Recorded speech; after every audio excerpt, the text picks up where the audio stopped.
सत साहिब बंदी छोड़ सतगुरु रामपाल जी भगवान की जय हो।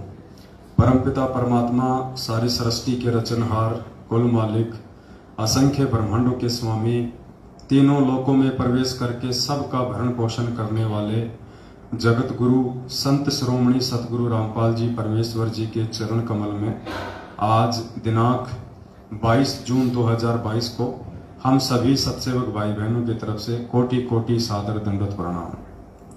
और आप सभी वीडियो देख रहे भाई बहनों को हम सभी की तरफ से प्यार भरा सत साहिब। पुण्यात्माओं, एक बार फिर से परमपिता परमेश्वर सतगुरु रामपाल जी भगवान ने हम सभी आत्माओं के ऊपर छोटी सी सात संगति की दया बख्शी है। घंटे भर हम परमपिता परमेश्वर की सात संगति में बैठेंगे, मालिक की महिमा करेंगे, ज्ञान आधार से कुछ चर्चाएं करेंगे ताकि हमारा विश्वास भक्ति मार्ग पे और ज्यादा दृढ़ हो। तो फिर हम सभी भगत भाई बहन बैठे हैं, नेपाल से भाई बहन बैठे हुए हैं, लास्ट में दास की माता जी बैठी हुई है, पीछे खिमकला बहन है नेपाल से, कमला बहन है नेपाल से, अंशिका दासी है, अपने कजोड़ भगत जी हैं, पीछे संतोष भगत जी हैं, आगे अपने दर्शनदास भगत जी हैं, पीछे ललित भगत जी हैं नेपाल से, खेमराज भगत जी हैं और दिल्लीराम भगत जी हैं नेपाल से। तो दया परमपिता परमात्मा की और सात संगति करने का या रखवाने का केवल एक ही मकसद होता है कि जितना जल्दी हो सके और जितना ज्यादा हो सके हम सतगुरु रामपाल जी भगवान को भगवान मान के, क्योंकि भगवान तो वे हैं ही, लेकिन हमारी जो अल्प बुद्धि है वो काल प्रेरित होने के चलते अभी उन्हें परमेश्वर के रूप में स्वीकार नहीं कर पा रही है। तो जितना जल्दी हो सके उतना उस विनाशकारी समय से पहले पहले हम परमेश्वर को परमेश्वर मान के और मर्यादा में रह के उनकी भक्ति करें, ताकि आने वाले विनाशकारी समय में हम परमेश्वर की आंखों के सामने अकाल मौत का शिकार ना हो। और परमेश्वर जो पहले से दुखी हैं हम लोगों की रहनी करनी से, 650 साल पहले परमेश्वर को हमने दुखी करके भेजा था मगर से, और अब की बार ये पिछली पीढ़ी है, हालांकि अब की बार परमेश्वर को दुखी करके नहीं भेजा जाएगा। हाँ, ये है कुछ मंदबुद्धि लोग अपनी अज्ञानता के चलते, अपनी नासमझी के चलते परमेश्वर को परमेश्वर ना मान के वे स्वयं यहां से दुखी होके जा सकते हैं, लेकिन इस पिछली पीढ़ी में परमेश्वर की विशेष आत्माएं जो सात संगत से जुड़ी हुई हैं वो उन्हें दुखी होकर नहीं जाने देंगी। और समय का तो विनाशकारी होना लाजमी है, इसमें कोई संशय नहीं है। प्राकृतिक उथल पुथल धरती पे शुरू हो चुकी है, 2021 से उसकी शुरुआत भी हो चुकी है। और आज की एक लेटेस्ट न्यूज है 22 जून 2018 की, यह अफगानिस्तान से एक न्यूज आई है। आज अफगानिस्तान में 6.3 रिएक्टर का भूकंप आया, यानी बहुत ही ज्यादा तेज गति होती है, 6.3। और भविष्य वक्ताओं ने कह रखा कि 9 से 10 रिएक्टर तक के भूकंप आएंगे, धरती हिल जाएगी। और आज अफगानिस्तान में जो भूकंप आया है उसमें अभी शाम तक की जो न्यूज है उसमें तकरीबन 3000 तक लोग जो है वो मर चुके हैं। 3000 व्यक्ति भूकंप से मर चुके हैं, लाखों लोग जो है बेघर हो चुके हैं। तो ये तो एक छोटा सा एग्जाम्पल है, एक छोटे मोटे नमूने हैं जो आप सबके सामने उस विनाशकारी समय से पहले परमात्मा एक ट्रेलर के रूप में दे रहा है, दिखा रहा है, ताकि अपने आसपास की घटनाओं को देख के संभल जाओ, सुधर जाओ। भारत पे इसका असर इतना जल्दी नहीं होगा, लेकिन होगा और भयंकर होगा। लेकिन उससे पहले भारत के सीमावर्ती जो देश हैं या अन्य जो देश हैं वहां पे विनाश का समय पहले आएगा, जल्दी आएगा, ताकि भारत वालों को फिर भी संभलने का मौका मिले, भगत समाज को फिर भी उन घटनाओं को देख के संभलने का मौका मिले कि हम कहां और किस गफलत में जी रहे हैं। 27 साल से परमात्मा हमें मर्यादा और भक्ति का पाठ पढ़ा रहा है। पिछले 7 वर्षों से हम सत्सेवक भाई बहन उस परमात्मा के संदेशवाहक बन के आप लोगों को मर्यादाओं का पाठ पढ़ा रहे हैं, आप लोगों के सामने जो सत्य घटनाएं हैं वो बता रहे हैं कि धरती पे ये काल भगवान और परमात्मा के बीच में सूक्ष्म लड़ाई है। परमात्मा ने अपने एजेंट सत्सयुगों के रूप में धरती पे खड़े कर रखे हैं, लोगों को जगाने के लिए, चेताने के लिए। और काल भगवान ने सतलोक आश्रम मैनेजमेंट हरियाणा और पूज्य गुरुदेव जी के कलयुगी परिवार को खड़ा कर रखा है अपने एजेंट के रूप में, भगत समाज को अज्ञानता की गहरी नींद में सुलाने के लिए। और नतीजा आप सब भाई बहनों के सामने है। अभी 3 या 4 दिन पहले की बात है, मध्य प्रदेश के मंडला जिले का एक तहसील कोऑर्डिनेटर है राकेश दास, जो सारनाम प्राप्त था, जो वहां का तहसील कोऑर्डिनेटर था। और जब मंडला में भक्तों ने छोटी सी सात संगति रखनी चाहिए थी, तो उसने कुछ मूर्ख भक्तों की भीड़ इकट्ठा करके वहां का जो स्थानीय प्रशासन है वहां पे उसने शिकायत की और सात संगति को रुकवाने का कुप्रयास किया। सात संगति तो नहीं रुक पाई, लेकिन कल न्यूज आई है कि 2-3 दिन पहले वो जो राकेश दास था, तकरीबन उसकी 35 या 40 साल के आसपास उम्र होगी, सारनाम प्राप्त था, वो अपनी औरत को विधवा करके चला गया। ये परमात्मा का विधान टूटता है। यहाँ पे हार्ट अटैक से उसकी मौत हुई है, अकाल मौत। जबकि परमात्मा का विधान है इस व्यक्ति का कि जिस भी पूरे परिवार ने नाम दीक्षा ले रखी होगी तो वो बहन विधवा नहीं हो सकती। यानी पत्नी से पहले इस भक्ति मार्ग में आने के बाद यदि आप मर्यादाओं में हैं तो पति की मृत्यु नहीं हो सकती। जबकि राकेश दास सार नाम प्राप्त है, तहसील कोऑर्डिनेटर है, फिर भी इसकी हार्ट अटैक से अकाल मौत हुई है। पीछे बच्चों को रोता बिलखता छोड़ गया। इसकी औरत विधवा हुई है, जो परमात्मा का विधान टूटा है। तो बाकी जो भगत भाई बहन है, संगत वाले, जो अभी भी इस सतलोक आश्रम मैनेजमेंट हरियाणा और ये कोऑर्डिनेटर नामदान संचालक इनकी भांग के नशे में सोए पड़े हैं, उनको जागना चाहिए भाई। तुम्हारी आंखों के सामने तुम्हारे मुख्य सेवादार, कुछ दिन पहले बिहार का स्टेट कोऑर्डिनेटर राजदेव दास, हार्ट अटैक से उसकी मौत हुई, बाथरूम में बैठा बैठा मर गया। और परमात्मा कहते हैं मल द्वार से जिसकी आत्मा निकलती है वो सीधा नरक में जाता है। तो पुण्यात्मा, विचार आप लोगों ने करना पड़ेगा। हालांकि हमें यह भी पता है कि आप सभी लोग विचार नहीं कर सकते, आप सभी लोगों का बुद्धि स्तर उतना नहीं है जितना परमात्मा यहाँ पे चाहता है बनाना। लेकिन ये आपके अपने संस्कारों की कमजोरी है, इसमें परमात्मा का भी कोई दोष नहीं। देखो, 27 साल से परमात्मा पूरी दुनिया को सत्संग कर करके समझा रहे हैं, और 8.5 अरब की जनसंख्या में से कितने लोग समझे? मुश्किल से 20 लाख लोग, मुश्किल से। क्योंकि 2014 बरवाला कांड तक केवल 14.5 लाख की संगत थी। उसके बाद में 5-6 लाख इन लोगों ने जोड़ दिए होंगे। हम कुल मिला के 20 से 25 लाख का आइडिया लगा ले संगत का हद मार के। बाकी झूठ बोलने वाले तो झूठ बोलते रहते हैं, 1 करोड़ हो गए, 2 करोड़ हो गए। हकीकत में परमात्मा की जो संगत है वो 20 या 25 लाख से ऊपर नहीं है। ये तो संगत का आंकड़ा है, भक्तों का आंकड़ा नहीं बता रहा मैं केवल भीड़ का आंकड़ा बता रहा हूं, संगत का आंकड़ा है। भगत तो मुश्किल से 1-2 लाख ही होंगे परमात्मा के, मुश्किल से 1-2 लाख, जिनमें आधे तो सात संगतियों से जुड़ चुके हैं और आधे जुड़ने की प्रोसीजर में है। धीरे धीरे रोजाना सैकड़ों की संख्या में भाई बहन सात संगतियों से जुड़ते जा रहे हैं। तो पुण्यात्माओं, 27 साल से 8 अरब की जनसंख्या को भगवान सत्संग करके संदेशा दे रहा है। और कितने लोग आए? 20 लाख। मतलब 1% भी पूरी दुनिया की जनसंख्या का परमात्मा की शरण में नहीं आया। तो पुण्यात्माओं, हम सत्सयुगों के प्रयास से सारी संगत कहां से आ जाएगी? लेकिन फिर भी उस 1% से ऊपर संगत सात संगतियों से जुड़ चुकी है। तो परमात्मा हमें यह बताते हैं कि बेटा, खोकापुर के काग मिले दिन दोई रे, अरबों में कोई हंस हमारा होई रे। परमात्मा कहते हैं हमारे जो सच्चे सेवक होंगे, जो सच्चे भगत होंगे, वो तो लाखों में करोड़ों में कोई एक आधा होगा। इसलिए आपको ज्यादा परेशान होने की या टेंशन लेने की जरूरत नहीं है कि हम 7 साल से इतनी मेहनत कर रहे हैं, इतने वीडियो बना रहे हैं, इतना लोगों को जगा रहे हैं, फिर भी संगत जाग नहीं रही। तो परमात्मा उदाहरण साथ साथ पेश कर रहे हैं कि बेटा, मैं भी तो 27 साल से 8 अरब की जनसंख्या को समझा रहा हूं, 1% भी अभी तक मेरी शरण में नहीं आया। तो रीजन क्या है? शरण में वो आएगा जिसके लिए परमात्मा धरती पे आया है, जो मोक्ष की अधिकारी आत्माएं हैं वर्तमान में पिछली पीढ़ी में। क्योंकि परमात्मा हीरे मोती लाल का व्यापारी है, परमात्मा कबाड़े का व्यापारी नहीं है। हालांकि शरण में तो चाहे पूरी दुनिया आ जाओ परमात्मा के, लेकिन वो शरण में आना नहीं होता है। परमात्मा कहते हैं ताते सतगुरु शरणा लीजिए, कपट भाव जिन दूर करीजिए।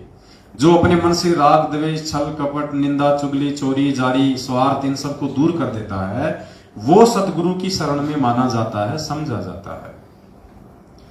ऐसे नाम दीक्षा लेके हाथ में धागा बांध के गले में लॉकेट टांग के और फिर बाहर जाके चोरियां करते हैं, बाहर जाके शराब पीते हैं, उल्टे काम करते हैं, माता बहनों को छेड़ते हैं, रमेणियां कर करके 2-2 बच्चे पैदा करके उनको छोड़ रहे हैं, वो परमात्मा की शरण में नहीं है। वो आप और हमारी नजर में भगत हैं, लेकिन परमात्मा की नजर में वो भगत नहीं है। तो पुण्यात्माओं, बार बार हम आप सभी भगत भाई बहनों से यही प्रार्थना करते आ रहे हैं, आज भी कर रहे हैं, और परमात्मा ने दया बख्शी तो आगे भी करते रहेंगे। और यही कहेंगे कि जितना जल्दी हो सके उस विनाशकारी समय से पहले पहले सतगुरु रामपाल जी भगवान की वास्तविक शरण में आ जाओ। वास्तविक शरण का मतलब है सत्य असत्य का निबेरा करो। कहे कबीर सोए जन मेरा, जो नीर खीर का करे निबेरा। कौन सही है कौन गलत है, इस लाल और लालड़ी अर्थात मैनेजमेंट और सत्सेवकों की पहचान करके किसी एक भाई के साथ में जुड़ जाओ। देखो, आप सोचो कि मैं तो ना मैनेजमेंट की तरफ हूं ना मैं सत्सेवकों की तरफ हूं, मैं तो घर बैठ के भक्ति कर लूंगा। ये भी आपकी बहुत बड़ी भूल है। घर बैठ के भक्ति करने का समय अभी नहीं है। घर बैठ के भक्ति करने का समय होगा सतगुरुदेव जी के पृथ्वी लोक से जाने के बाद। उसके बाद ना कहीं भ्रमना ना कहीं भटकना, क्योंकि घर घर में ज्ञान होगा, सभी उपदेशी होंगे, थोड़ी आत्मा रह जाएंगी, सभी लोग धार्मिक होंगे, भगवान से डरने वाले होंगे।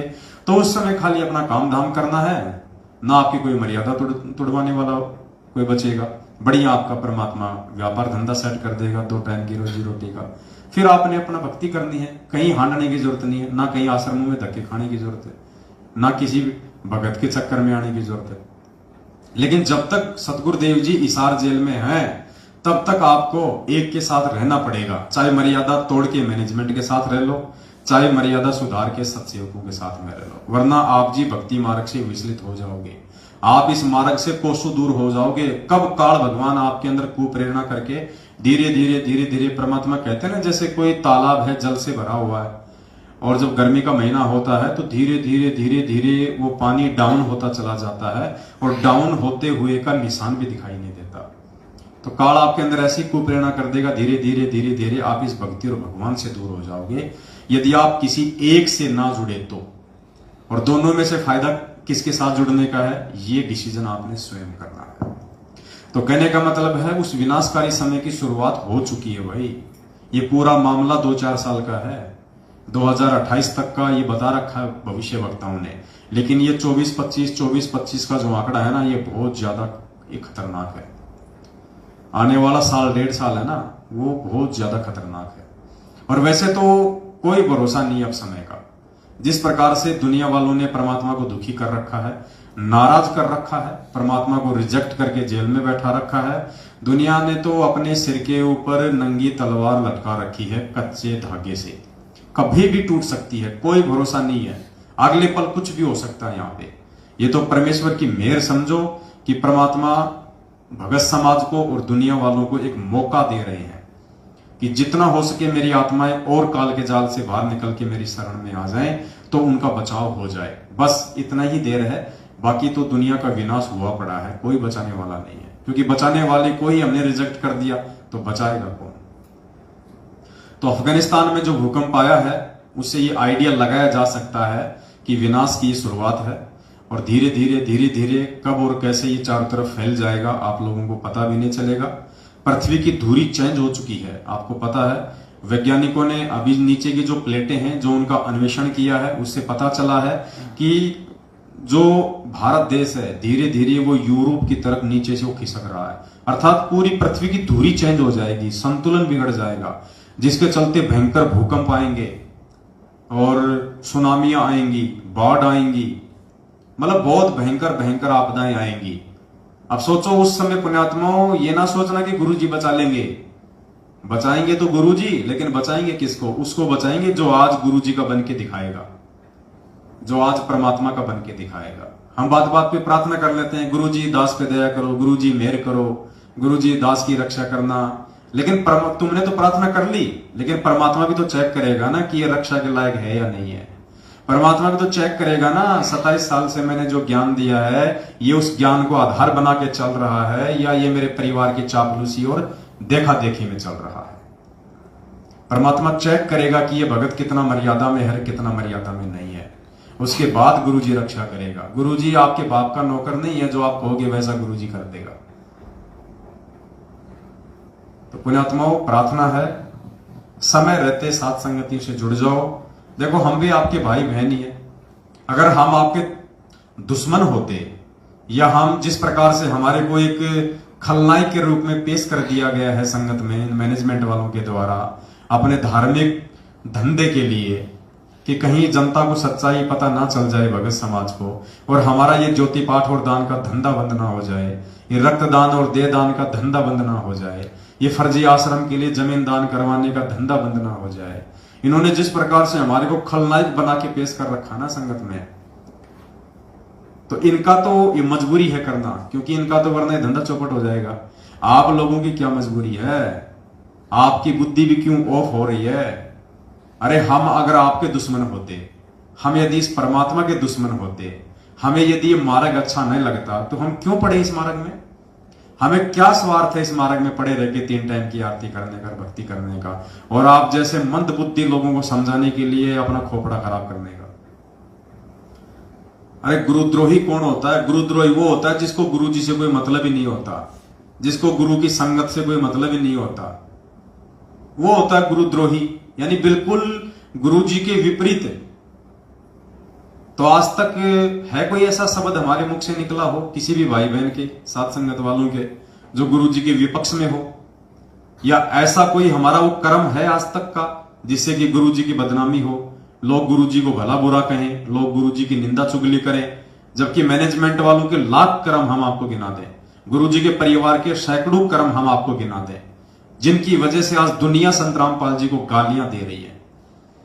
जब ये मनमुखी रूप से चंद पैसों के लिए राजनेताओं के तलवे चाटते हुए जब ये बीजेपी को वोट देने का फरमान जारी करते हैं पीले पर्चे के माध्यम से, तो कांग्रेस वाले और कांग्रेस के समर्थित जितने भी लाखों करोड़ों लोग हैं वो गुरुजी को गालियां देते हैं। ये काय का संत है, ये तो वास्तव में गुंडा है, भुंडा है, ये तो राम रहीम जैसा ही है, ये तो आसाराम जी जो है वो जैसा ही है। काय का संत, ये ज्ञान तो देता है सतलोकार, खुद ये गंदी राजनीति करता है। तो ये मैनेजमेंट अपनी करनी के चलते, अपने कुकर्मों के चलते गुरुजी को दुनिया से गालियां दिलवा रहा है। जब ये कांग्रेस को वोट डालने का आदेश देता है भक्तों को, तो बीजेपी वालों से गुरुजी को गालियां निकलवाता है। जब इसने हरियाणा के जाट आरक्षण में जाटों का समर्थन किया, तो बाकी जो कास्ट थी, राजपूत थे, अन्य जो कास्ट वाले थे, उनसे गालियां दिलवाई। सरकार का विरोधी बना दिया, क्योंकि हरियाणा के जाटों का जो पंगा था वो हरियाणा की बीजेपी सरकार से था, और मैनेजमेंट ने इन जाटों का समर्थन किया जाट आरक्षण में, तो सरकार से गुरुजी को जो है वो गालियां निकलवाई। तो इनके लाखों हम आपको कुकर्म गिना देंगे, जिसके चलते आज संत रामपाल जी भगवान दुनिया में निंदा के पात्र बने हुए हैं। तो गुरुद्रोही कौन हुआ? और ये ना समझना कि गुरुद्रोही वो ही होता है जो सीधा सीधा गुरुजी को गालियां दे। नहीं नहीं, ये कलयुग है, यहां हर चीज की परिभाषा चेंज हो गई है। गुरुद्रोही वो ही नहीं होता जो गुरुजी को गालियां दे, गुरुजी को भला बुरा कहे, गुरुजी की निंदा चुगली करे। उससे बड़ा गुरुद्रोही वो होता है जिसके कुकर्मों के चलते, जिसके उल्टे भक्ति विरुद्ध कर्मों के चलते दुनिया जिसके गुरुजी को गालियां दे। तो वो काम आज कौन कर रहा है? सतसेवक या सतलोक आश्रम मैनेजमेंट हरियाणा आपकी आंखों के सामने है। हाथ कंगन को आरसी क्या, पढ़े लिखे को फारसी क्या? ये तो गधे से गधा आदमी भी समझ सकता है कि 27 साल से जिस भगवान ने हमारे को धार्मिकता का पाठ पढ़ाया, आज उस भगवान का आदेश बता के हमसे गंदी राजनीति करवाई जा रही है। गधे से गधा इंसान भी समझ सकता है, जिस भगवान ने 27 साल की अकथनीय मेहनत के बाद हम भक्तों के हाथों में माला, सुमरनी, मंत्र कार्ड और दान धर्म करना सिखाया। इन हाथों से, जिन हाथों को परमात्मा ने जोड़ना सिखाया, क्या बरवाला कांड में वो परमात्मा इन्हीं हाथों में अपने भक्तों के लठ पत्थर, पेट्रोल बम और बंदूकें पकड़ा के पुलिस वालों को मारने के लिए खड़ा करेगा सामने? गधे से गधा भी समझ सकता है कि सतगुरुदेव जी के आदेशों की आड़ में 2014 बरवाला कांड से पहले, 2014 बरवाला कांड में, और बरवाला कांड के बाद आज 7.5 साल से घटिया कुकर्म कौन करवा रहा है, कौन आदेश दे रहा है? ये सारा का सारा आदेश गुरु जी का परिवार, गुरु जी का कलयुगी परिवार, उनका भगोड़ा भाई महेंद्र 7.5 साल से मुंह नहीं दिखा रहा। और मुझे तो अंदेशा है कि कहीं वो मर ना गया हो, मुझे तो अंदेशा है कि कहीं वो मर ना गया हो, क्योंकि 72 प्रकार के तो उसको रोग लगे रहते थे, डायबिटीज, शुगर, पता नहीं क्या क्या उसको रोग थे। उसको आश्रम में भी वो रोगी था, गोलियों का थैला भर के चलता था वो, क्योंकि गुरु को भगवान माना नहीं, गुरु के आदेशों में कभी चलता नहीं था, उसकी नजर गुरु जी की गद्दी पे रहती थी, तो ठीक कहां से होगा? तो मुझे तो अंदेशा है कि महेंद्र जो है वो मर चुका है। 7.5 साल से किसी ने देखा ही नहीं उसको, ना उसका कोई ऑडियो आया, ना उसकी कोई वीडियो आई, ना उसका कोई मैसेज आया, ना उसका कुछ ही नहीं। और मैनेजमेंट कहीं ना कहीं उसकी मौत को छिपा रहा है कि यदि संगत को पता चल गया कि गुरुजी का भाई महेंद्र मर गया तो संगत में कोई खलबली ना मच जाए, हमारा धार्मिक धंधा बंद ना हो जाए। तो 99% तो दास को लगता है जिस प्रकार से वो बीमार रहता था। और बीच में एक खबर आई थी 1-2 साल पहले कि उसकी हालत बहुत ज्यादा खस्ता हो रही है, बिल्कुल कांटे की तरह हो गया सूख के, क्योंकि भगवान के साथ में जो गद्दारी करेगा उसका क्या बचेगा। मालिक कहते हैं राम किसी को मारे नहीं, मारे तो हत्यारा राम, अपने आप ही मर जाएंगे कर कर खोटे काम। तो पुण्यात्माओं, कुछ नहीं बिगड़ेगा मैनेजमेंट का। क्यों नहीं बिगड़ेगा? क्योंकि भगत नहीं है। बिगड़ता किसका है? भगत का। ये तो काल के एजेंट हैं, गुरुजी के बेटा बेटी भाई बंधु रिश्तेदार जमाई, आपका स्टेट कोऑर्डिनेटर नामदान संचालक, इनका कुछ नहीं बिगड़ेगा, क्योंकि इनका तो पहले से ही सब कुछ बिगड़ा हुआ है। ये तो काल भगवान ने एक अपने एजेंट के रूप में चिन्हित करके इस पृथ्वी पे परमात्मा की शरण में लाके और इनको उस कमाल की तरह संगत के कर्म फुड़वाने के लिए धरती पे उतारा गया। परमात्मा ने कमाल को जीवित क्यों किया? ऐसे जीवित नहीं किया। परमात्मा ने कमाल को कोई भक्ति करवाने के लिए जीवित नहीं किया था। परमात्मा ने कमाल को जीवित केवल आज पिछली पीढ़ी वाले आप और हम जैसे मंद बुद्धियों की आंखें खोलने के लिए किया था कि काल उस पिछली पीढ़ी में भी ऐसा ही तांडव मचाएगा, ऐसा ही घटिया खेल खेलेगा। तो क्यों जीवित किया परमात्मा ने कमाल को? एक एग्जाम्पल के लिए। कैसे? कमाल को परमात्मा ने मुर्दे से जिंदा किया, एक तरीके से मालिक ने उसको नया जीवन दिया। और बचपन से परमात्मा ने उसको पढ़ाया लिखाया, जैसा भी था उस समय, उसको शिक्षा दी, उसको दीक्षा दी, अपने पास में रखा, उसको अपने बेटे जैसा उसको प्यार दिया। और आगे चल के वो कमाल गुरुद्रोही हुआ, परमात्मा की संगत को ले डूबा, मनमुखी रूप से वो गुरु बन के बैठ गया। गालियां तो उसने भी नहीं निकाली थी कभी परमात्मा को, राग द्वेष तो वो भी नहीं करता था इतना, निंदा चुगली तो कभी उसने भी नहीं की कबीर साहिब की, फिर भी वो गुरुद्रोही कहलाया। क्यों? उसके कर्मों के चलते, कर्मों के चलते वो गुरुद्रोही कहलाया। तो आज वो की वो स्थिति परमात्मा हमें समझाना चाह रहे हैं कि ये ना सोचना कि गुरुजी का भाई क्या कोई गद्दारी कर सकता है। अरे गुरुजी का बेटा है ये तो गुरुजी की बेटी है, ये थोड़ी ना ऐसा करेगी गुरुजी के साथ है। वो कमाल भी तो गुरुजी का बेटा ही था, जिसको मुर्दे से जिंदा किया था, बचपन से लालन पालन पोषण किया था, बड़ा किया था। वो भी तो गुरुजी के परिवार का ही सदस्य था, मेंबर था। परमात्मा ने इसीलिए उसको जीवित करके एक एग्जाम्पल दिया आप और हमारे जैसे नालायकों की आंखें खोलने के लिए कि जब तुम कलयुग की पिछली पीढ़ी में जाओ तो मूर्खो, मेरा परिवार समझ के मेरे भाई बंधु रिश्तेदार बेटा बेटी पे आश्रित ना हो जाना। वो सब काल के एजेंट होंगे, क्योंकि काल ऐसा ही खेल खेलता है। 650 साल पहले कमाल को भेज दिया परमात्मा का भाग उजाड़ने के लिए। फिर परमात्मा ने जब धर्मदास जी के माध्यम से अपने मार्ग को चलाने की योजना बनाई तो धर्मदास के परिवार में धर्मदास के बेटे नारायण दास के रूप में मृत्यु अंध नाम का अपना काल का दूत भेज दिया। और धर्मदास की आगे फिर वो छठी पीढ़ी में आ गया काल टकसारी पंथ से।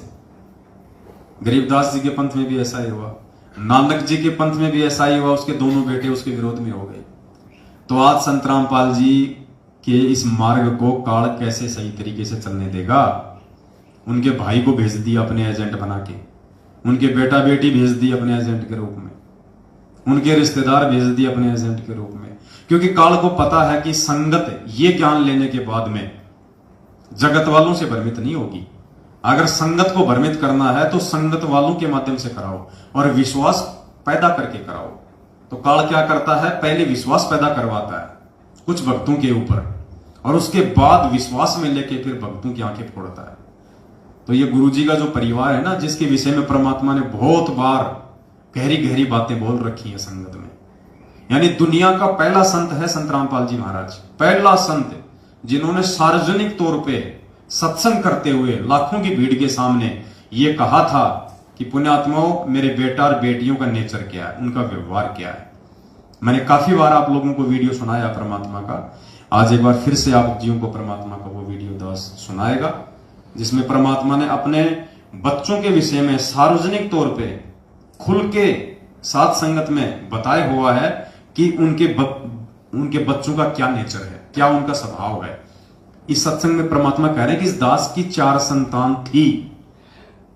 शब्दों पे ध्यान देना, गुरुदेव क्या कह रहे हैं, इस दास की 4 संतान थी, जबकि जीवित तो आज भी हो चारों। फिर गुरु जी ये क्यों कह रहे हैं कि थी, क्योंकि परमात्मा ने उनको रिजेक्ट कर दिया। परमात्मा कहते हैं साधु शब्दा परखिए और दुख पड़े घरनार, सूरवीर जद जानिए जब रण बाजे तलवार। तो संत और साधु की पहचान वो क्या कहना चाह रहे हैं, क्या संकेत कर रहे हैं, उनके शब्दों से होती है। तो परमात्मा कह रहे हैं वर्तमान में 2008 का सत्संग है ये, और उनकी चारों जो औलाद हैं, 2 बेटे 2 बेटियां, मंजू, अंजू, वीरेंद्र और मनोज, चारों अभी जिंदा हैं, इसी धरती पे हैं काल के एजेंट के रूप में। फिर भी गुरु जी कह रहे हैं कि मेरी 4 संतान थी यानी अब नहीं है। अब इससे बड़ा संकेत और कौन देगा, लेकिन मूर्ख नहीं समझेंगे, क्योंकि परमात्मा कहते हैं जिसकी जितनी बुद्धि उतना दे बताए, उसका बुरा मत मानियो अधिक कहां से लाए। लेकिन समझदार भगत इन संकेतों को समझ के और सावधान हो जाते हैं, और आज साथ संगत से जुड़े हुए लाखों भाई बहन इन संकेतों को समझ के अपने आत्म कल्याण की ओर आगे बढ़ रहे हैं, ना कि बाकी संगत की तरह चापलूसी और जो है आधीनता को स्वीकार किए हुए हैं। सुनिए परमात्मा के मुख कमल से उनके बच्चों के विषय में।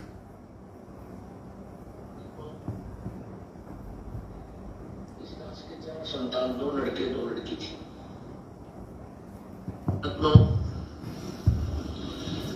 इस दास के 4 संतान 2 लड़के 2 लड़की थी। यदि ये दास उन्हीं में उलझ रह जाता, अब मुझे पता है मेरी कितनी खातिरदारी करूं, खूब पता है मुझे वो क्या नेचर है उनका, कैसा उनका स्वभाव, क्या करते। अब परमात्मा के चरणों में आया हूं, मेरे लाखों चेले बेटा बेटी हो गए। अब एक को कहता हूं मैं जल जाना, 10 खड़े हो जाते हैं। ये क्या कारण है? क्योंकि मैंने परमात्मा की भक्ति का रटना लाई, और उस भक्ति की शक्ति से इन बच्चों में इतनी श्रद्धा बन गई, दोनों हाथों पर रखो अपने गुरुदेव को, अपने पिता को। तो क्या कह रहे हैं पूज्य गुरुदेव जी कि पुण्यात्माओं, इस दास के 4 संतान थी, 2 लड़के 2 लड़की, और मुझे अच्छे से पता है उनका क्या व्यवहार है, क्या उनका नेचर है, और क्या वो मेरी खातिरदारी करते, अर्थात कितना मुझे सम्मान देते, कितनी वो मेरी इज्जत करते आगे चल के। अब इतनी खुल के आज तक दुनिया के किसी भी संत ने अपने बच्चों के बारे में नहीं बताया। तो क्यों संकेत किया परमात्मा ने? संगत को समझाने के लिए, संगत को जगाने के लिए कि भाई अगर तुम इनको मेरा बेटा बेटी मान के चल रहे हो तो बहुत बड़ी भूल में चल रहे हो, ये तो काल के बेटा बेटी है। और देख लो 2008 में परमात्मा ने संकेत किया कि मुझे अच्छे से पता है वो मेरी कितनी क्या इज्जत करते, और देख लो आज क्या हाल हो रखा है। 2014 इन्हीं लोगों के कुकर्मों ने बरवाला कांड करवाया और परमात्मा को जेल में बिठवा दिया। अब देख लो इनके कुकर्मों के चलते आज भगवान की जेल में क्या इज्जत हो रही है, देश दुनिया में उनकी कितनी फजीती हो रही है। संगत का क्या हाल कर दिया इन लोगों ने काल प्रेरणा से, ज्योति पाठ के नाम पे ठगना शुरू कर दिया। अरे जबकि ज्योति ये पाठ जो है, ये पाठ प्रकाश 3 दिन का गरीबदास जी महाराज जी की वाणी का कौन कर सकता, तुम्हें पता भी है इस बात का। तुम सबके घरों में इन्होंने एक पुस्तक डाल रखी है, बगजी लाना है वो ब्लैक वाला जो बैग रखा अंदर, उसके अंदर एक पुस्तक होगी, वो जब जब भूल पड़े। तुम सबको दे रखी है वो पुस्तक, और स्पेशली भक्तों को दी हुई है। और ये भी कह रखा है कि गुरु जी का आदेश है इसको महीने में एक बार जरूर पढ़ना है। इसको मासिक पाठ बना दिया, जैसे हम आरती करते हैं रोज पढ़ते हैं ना उसको, इसको मासिक पाठ बताया। मासिक पाठ यानी महीने में एक बार तो भक्तों ने इसको पढ़ना ही पढ़ना है, गुरु जी का आदेश है। जबकि इसमें आने वाले दिनों में दास आपको दिखाएगा। तुम लोग पढ़ते नहीं हो, और पढ़ते हो तो तुम्हारी बुद्धि में आ नहीं सकती ये बातें। क्यों नहीं आ सकती?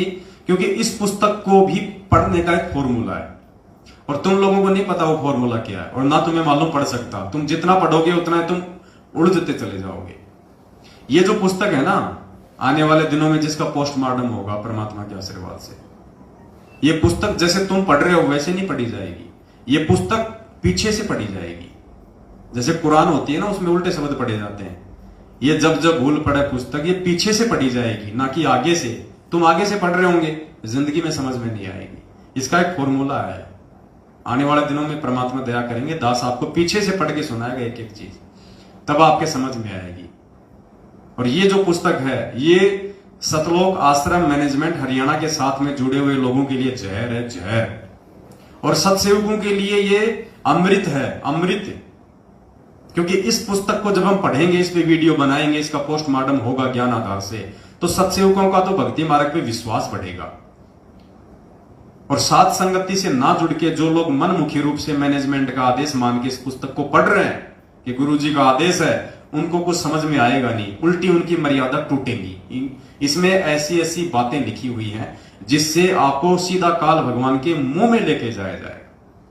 ये पुस्तक बिना साथ संगत से जुड़ा हुआ कोई भी व्यक्ति यदि इसको पढ़ेगा तो वो सीधा काल भगवान के मुंह में जाएगा, उसकी मर्यादा टूटेंगी। क्योंकि उसको बिगाड़ने की सामग्री है इस पुस्तक में, टोटली उसको बर्बाद करने की सामग्री है। और सत्सेवक जब साथ संगति के माध्यम से इस पुस्तक को पढ़ेंगे तो सत्सेवकों का परमात्मा पर भक्ति पे विश्वास दृढ़ होगा कि भगवान आपने दया करी, जो हमें आपने इस काल रूपी सतलोक आश्रम मैनेजमेंट हरियाणा से बचा लिया। आपने अपने कलयुगी परिवार रूपी काल भगवान के एजेंटों से बचा लिया, वरना आज हम धोबी के कुत्ते की तरह हो जाते, ना घर के ना घाट के, हमारे कुछ भी समझ में नहीं आता।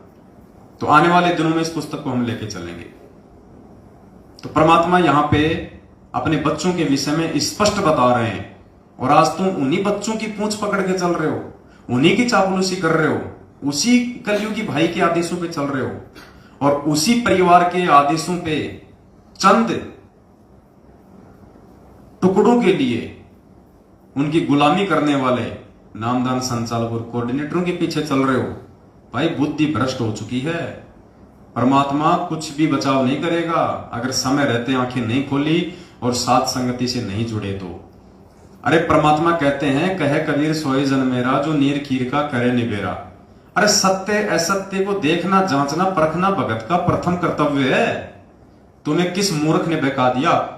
तुम्हें किस पागल ने कह दिया कि पवनदास का वीडियो देखोगे तो तुम जो है तुम्हारा नाम खंड हो जाएगा? ये किसी मूर्ख व्यक्ति की सोच है, घटिया व्यक्ति की, जिसका अपना स्वार्थ होगा। वो कह सकता है, परमात्मा नहीं कह सकते। परमात्मा ने तो कह रखा कि कहे कबीर सोए जन मेरा, जो नीर खीर का करे निबेरा। अब नीर खीर यानी दूध और पानी, दूध और पानी को आपस में मिक्स कर दिया हो, और उसको यदि कोई छान के, कोई परख के, कोई ऐसी कोई विधि हो जिससे वो दूध को अलग कर दे, पानी को अलग कर दे, परमात्मा कहते हैं मेरा सच्चा भगत तो वो है।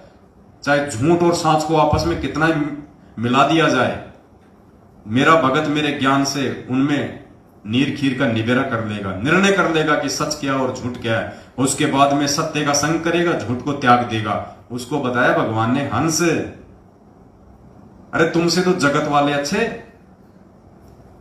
एक आदमी पढ़ लिख के जज बनता है, कोर्ट में बैठता है, वो क्या करता है? वो जज का क्या काम क्या होता है? निर्णय देना। वो दोनों पक्षों की बातें सुनता है, भले एक उसमें दोषी है और एक उसमें निर्दोष है, वो दोनों की बातें सुनेगा, बड़े धैर्य से सुनेगा, पक्षपात नहीं करता वो। भले उसको 20 तारीख देनी पड़े आगे, जब तक वो जान नहीं लेगा, निर्णय नहीं कर लेगा, वो नीर खीर का निबेरा नहीं कर लेगा कि सही कौन है और गलत कौन है, दोषी कौन है और निर्दोष कौन है, तब तक वो जज निर्णय नहीं देता, उसको कहते हैं जज। और तुम वैसे तो कहते हो कि हमने संत रामपाल जी भगवान से तत्व ज्ञान ले रखा है, हमारे गुरुजी ने हमारे को तत्व ज्ञान दे दिया। अरे गुरुजी ने तो सब कुछ दे दिया, तुमने क्या लिया? सोचो, तुम्हें अगर कोई जज बना दे, तुम भक्तों में से अगर किसी को कोई जज बना दे, नालायको तुम तो सबके घर बर्बाद कर दो, क्योंकि तुम्हारी तो आंखें नहीं है, तुम्हारी तो सही और गलत को फैसला करने वाली बुद्धि नहीं है, तुम तो देखा देखी में चलने वाले हो। तुमको कोई वकील साइड में आके 2 लाख रुपए दे दे, तुम तो आंखें बंद कर लोगे, क्योंकि तुम्हारी तो बुद्धि भ्रष्ट हो रखी है, मैनेजमेंट ने तुम्हारी बुद्धि भ्रष्ट कर रखी है। तुमसे अच्छा तो वो जगत वाला आदमी है जो कम से कम दोनों पक्षों की बातें सुनता है और उसके बाद में वो निर्णय किस आधार से करता है। वो अपने आधार से निर्णय नहीं करता, वो दोनों पक्षों की बातों को फिर कानून की किताब से मिलाता है, संविधान से मिलाता है, और संविधान के अंतर्गत जो दोषी होगा उसको दोषी करार देगा, जो निर्दोष होगा उसको निर्दोष करार देगा। तो नालायकों, दोनों की बातें सुनो, साथ संगत वालों की भी वीडियो देखो, मैनेजमेंट की भी बातें सुनो, और उसके बाद में जो संविधान की जो किताब है ज्ञान गंगा, संविधान के जो सत्संग है, गुरुजी के सत्संग, गुरुजी के वचन, फिर उनसे मिलान करो कि वास्तव में गुरुजी ने क्या कह रखा है और हमसे कौन सी पार्टी क्या करवा रही है। गुरुजी का संविधान कहता है भगत को राजनीति से कोसों दूर रहना चाहिए, राजनीति का भगत का 36 का आंकड़ा है, और तुम्हारे को उसी राजनीति रूपी खूटे के बांध दिया गया जानवर बना के। कहां निर्णय किया तुम लोगों ने? तुम लोगों ने तो अपनी भक्ति बर्बाद कर दी, अपना जीवन बर्बाद कर दिया, तुम लोगों ने अपना परिवार बर्बाद कर दिया, क्योंकि इनके पीछे लग के और ये गंदी राजनीतियां कर करके कितने परिवार उजड़ चुके हैं, कितने भगत भाई बहन अकाल मौत मर गए, पीछे से उनके बच्चे यतीम हो गए, उनकी औरतें विधवा हो गई, कितने परिवार बर्बाद कर दिए सतलोक आश्रम मैनेजमेंट हरियाणा ने। तो भाई हमारी तो ड्यूटी है, जब तक परमात्मा ने समाज से दे रखी है और सद्बुद्धि दी हुई है, तब तक हमारी ड्यूटी है भोगने की। भाई हम तो भोगेंगे, हमें कोई परवाह नहीं है। तुम संगत वाले हमें अच्छा कहो चाहे हमारे को बुरा कहो, तुम अच्छा कह दोगे तो हम तुरंत सतलोक नहीं चले जाएंगे, तुम बुरा कह दोगे तो हम नरक में नहीं जाने वाले। हमारा फैसला सतगुरु के हाथ में है, संगत के हाथ में नहीं है। तो भाई और बहनों, थोड़ा विचार करो, इस बुद्धि को खोलो, वरना आने वाले समय में भगवान की आंखों के सामने मरोगे, परमात्मा की आंखों के सामने मरोगे। परमात्मा नहीं बचाएगा, क्योंकि ये अपना विधान नहीं तोड़ता। परमात्मा 27 साल से तुम्हें बचाने के लिए भगवान इतना अथक प्रयास कर रहा है, इतने संघर्ष झेल रहा है, तुम्हारे लिए लोगों की गालियां खा रहा है, तुम्हारे लिए लोगों की मार खा रहा है कि मेरे बच्चे ज्ञान आधार से थोड़ा परिपक्व हो जाएं, सही और गलत की जो है पहचान करने लग जाएं। और तुमने तो वो भेड़ चाल पकड़ रखी है, गुरु जी के वचनों पे कोई ध्यान नहीं तुम्हारा, गुरु जी के शब्दों पे कोई ध्यान नहीं तुम्हारा। गुरु जी कुछ कह रहे हैं, तुम कुछ कर रहे हो, क्या होगा भाई? ये निर्णय कर लेना समय रहते, नहीं तो बहुत ज्यादा बुरी दुर्गति और दुर्दशा को प्राप्त हो जाओगे, जैसे आए दिन हो रहे हैं। तो विनती कर सकते हैं हम केवल, वरना हमारा कोई स्वार्थ नहीं है, कोई स्वार्थ नहीं है। अरे कम से कम देख तो लो एक बार, हम लोग बोल क्या रहे हैं, हम लोग कह क्या रहे हैं। अगर हम गुरुजी की वीडियो ना सुनते, यदि हम गुरुजी के सत्संग ना सुनते, गुरुजी के द्वारा लिखित पुस्तकें ना पढ़ते, तो हमें क्या मालूम पड़ता कि पहले हम जो भक्ति साधना में लगे हुए थे, हम जिस संत और पंथ के यहां पे अंधे होके लगे हुए थे, वो सही था या गलत था। और अगर हिम्मत करके गुरुजी के वीडियो देख लिए तो आज सही राह पे चल रहे हैं ना, नहीं तो नरक की राह पे जा रहे थे। तो कम से कम एक बार देख लो सही क्या है और गलत क्या है। गुरुजी ने कौन से सत्संग में मना किया? परमात्मा ने तो हमेशा यही कहा है कि दूसरे के पैकेट में रखी हुई वस्तु को जब तक खोल के नहीं देखोगे तुम्हें मालूम क्या पड़ेगा उसके अंदर है क्या, उसमें गोबर भरा है या उसमें शहद है।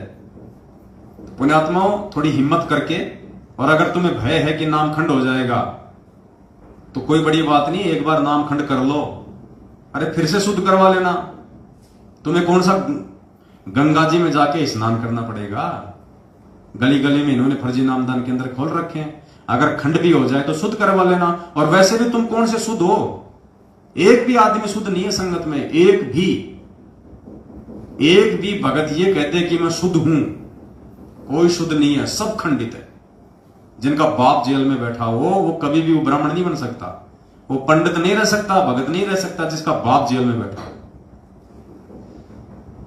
और तुमसे ज्यादा खंडित तो ये तुम्हारा नाम शुद्ध करवाने वाले हैं। सबसे बड़े खंडित तो इन फर्जी नामदान केंद्रों का जो संचालन कर रहे हैं ना वो है, क्योंकि यही लोग तो तुमसे मर्यादा तोड़वाते हैं, यही लोग तो तुम्हें पीले पर्चे के आदेश बताते हैं, इन्हीं लोगों की तुम गुलामी करते हो। और ये करते हैं ऊपर वालों की गुलामी, मैनेजमेंट की, गुरुजी के परिवार की। तो तुमसे पहले तो तुम्हारे नामदान संचालक और ये कोऑर्डिनेटर लोग हैं, ये खंडित है। तो तुम कहां से शुद्ध हो जाओगे? और तुम जैसे लोगों से नाम शुद्ध करवाने वाले कहां से शुद्ध हो जाएंगे?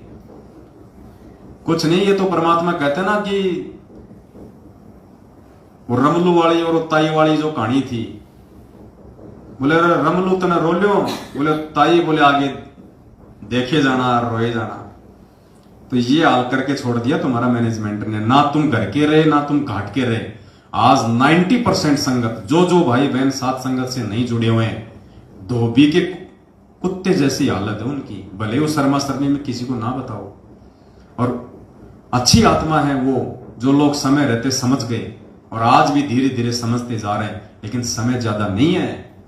आगे का समय समझने समझाने का नहीं रहेगा, कुछ नहीं। जब आपत्ति आएगी, पूरे संसार पे विपत्ति आएगी, विनाश का समय शुरू होगा, तो तुम्हारे TV, radio, internet, mobile, WhatsApp, YouTube, mobile सब बंद हो जाएंगे। घर में घुसे रहोगे जैसे कोरोना के समय 2 महीने तुम घर के बाहर नहीं निकल सकते थे। फिर कहां जाओगे? कहां से विश्वास पैदा करोगे? कहां से दृढ़ता लाओगे?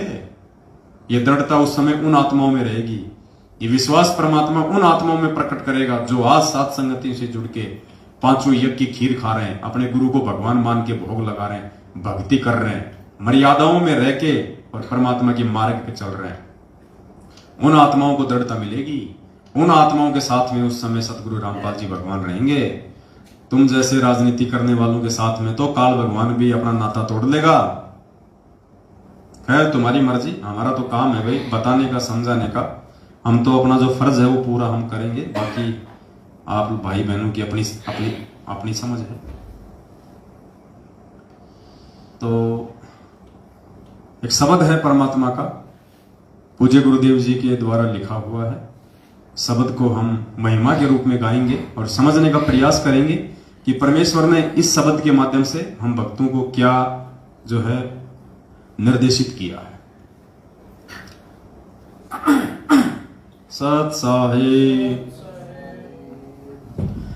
गुरु से लगन कठिन है रे भाई, गुरु से लगन कठिन है रे भाई। लगन लगे बिन काज न सरता, लगन लगे बिन काज न सरता। जीव पर ले हो जाई गुरु से लगन कठिन है रे भाई, गुरु से लगन कठिन है रे भाई। क्या कह रहे परमात्मा? गुरु से लगन कठिन है रे भाई। पुण्यात्मा सबसे पहली जो लाइन है ना, सबसे पहली जो लाइन, ये पूरा निष्कर्ष है इस पूरे शब्द का। गुरु से लगन कठिन है रे भाई। आज 90% संगत की जो लगन है वो गुरुजी से नहीं है। गुरु से लगन का मतलब गुरुजी से एक रस हो जाना, गुरुजी को परमात्मा मान लेना, उसको कहते हैं गुरु से लगन लगना।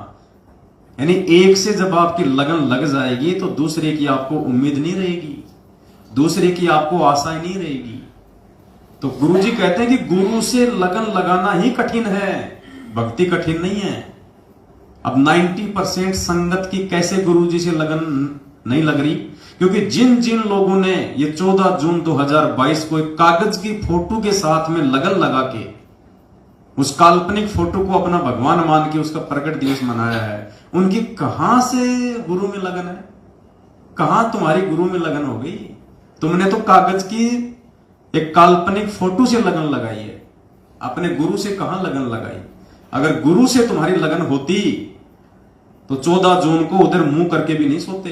और 8 सितंबर के दिन सतगुरु रामपाल जी भगवान का प्रकट दिवस मना के फिर साबित करते कि हमारी लगन तो हमारे जिंदा कबीर सतगुरु रामपाल जी भगवान से है। तुम्हारी कहां लगन है सतगुरु से? इसीलिए तो भगवान ये शब्द बनाए हमारी आंखें खोलने के लिए कि मूर्खों कहां चल रहे हो तुम? नाम ले लिया, गले में लोकेट डाल लिया, हाथ में रक्षा सूत्र बांध लिया और कह दिया मैं संत रामपाल जी का भगत, I am the follower of Sant Rampal जी, लगा लिया फेसबुक पे गोड़ गोड़ स्टेटस। ऐसे कोई गुरुजी से लगन लगती है क्या? ऐसे कोई गुरुजी का भगत माना जाएगा क्या? तो परमात्मा कहते हैं गुरु से लगन कठिन है रे भाई। और जिन आत्माओं की परमात्मा से लगन लग गई, जिनकी अपने सतगुरु से लगन लग गई, उन्हीं का बेड़ा पार होता है। कागज की फोटों से लगन लगाने वाले का बेड़ा पार नहीं होता। एक आत्मा के 2 पति जो बनाएगा वो तो नरक में जाएगा। गुरु गोविंद 2 नहीं भाई, जो 2 समझेगा वो दोजक में जाएगी। तो 14 जून को तो तुम एक तो मना रहे हो कागज की फोटो को, फिर 8 सितंबर को जैसा मैनेजमेंट तुम्हें कहेगा जन्मदिन मनाना तो तुम जन्मदिन मना लोगे, अवतरण मनाना तो तुम अवतरण मना लोगे, त्योहार मनाना तो तुम 8 सितंबर को त्योहार मना लोगे। तुम्हारा कोई स्टैंड ही नहीं है। बिन पैदे के लोटे, जिधर ठोकर मारो उधर ही उड़ जाओ। अरे तुम आत्मा एक हो, तुमने उसके पति 2 बना रखे हैं। ये तो वैश्या भक्ति है, व्यभिचारणी भक्ति कर रहे हो तुम। कहां जी रहे हो भक्तो? फिर कहते हो हम संत रामपाल जी के भगत हैं। अभी तो तुम काल के भगत हो। संत रामपाल जी के भगत हो, सात संगति में आके देखो। गुरु से लगन कठिन है रे भाई, गुरु से लगन कठिन है रे भाई। लगन लगे बिन काज न सरता, लगन लगे बिन काज न सरता। जीव पर ले हो जाई गुरु से, लगन कठिन है रे भाई, गुरु से लगन कठिन है भाई। परमात्मा कहते हैं लगन लगे बिन काज नहीं सरता। एक सत्संग में कहा ना गुरु जी ने कि जब तक आप अपने गुरु को परमात्मा नहीं मानोगे तब तक तो आपकी भक्ति बनेगी नहीं। स्पष्ट कहा गुरु जी ने, जब तक आप अपने गुरु को परमात्मा नहीं मान लोगे तब तक आपकी भक्ति बनेगी नहीं। तो क्या कह रहे हैं परमात्मा? लगन लगे बिन काज नहीं सरता। आज क्यों मर रहे हैं मैनेजमेंट वाले? आए दिन सारनाम प्राप्त लोग हार्ट अटैक से, एक्सीडेंट में, बीमारियों से, कोरोना में मर गए हजारों। क्यों मर रहे हैं? क्योंकि लगन लगे बिना काज नहीं सरता, कोई काम सिद्ध नहीं होगा। और जीव प्रलय हो जाए यानी अकाल मौत, मरेंगे फिर। तो इस शब्द के अनुसार वही तो सब कुछ हो रहा है।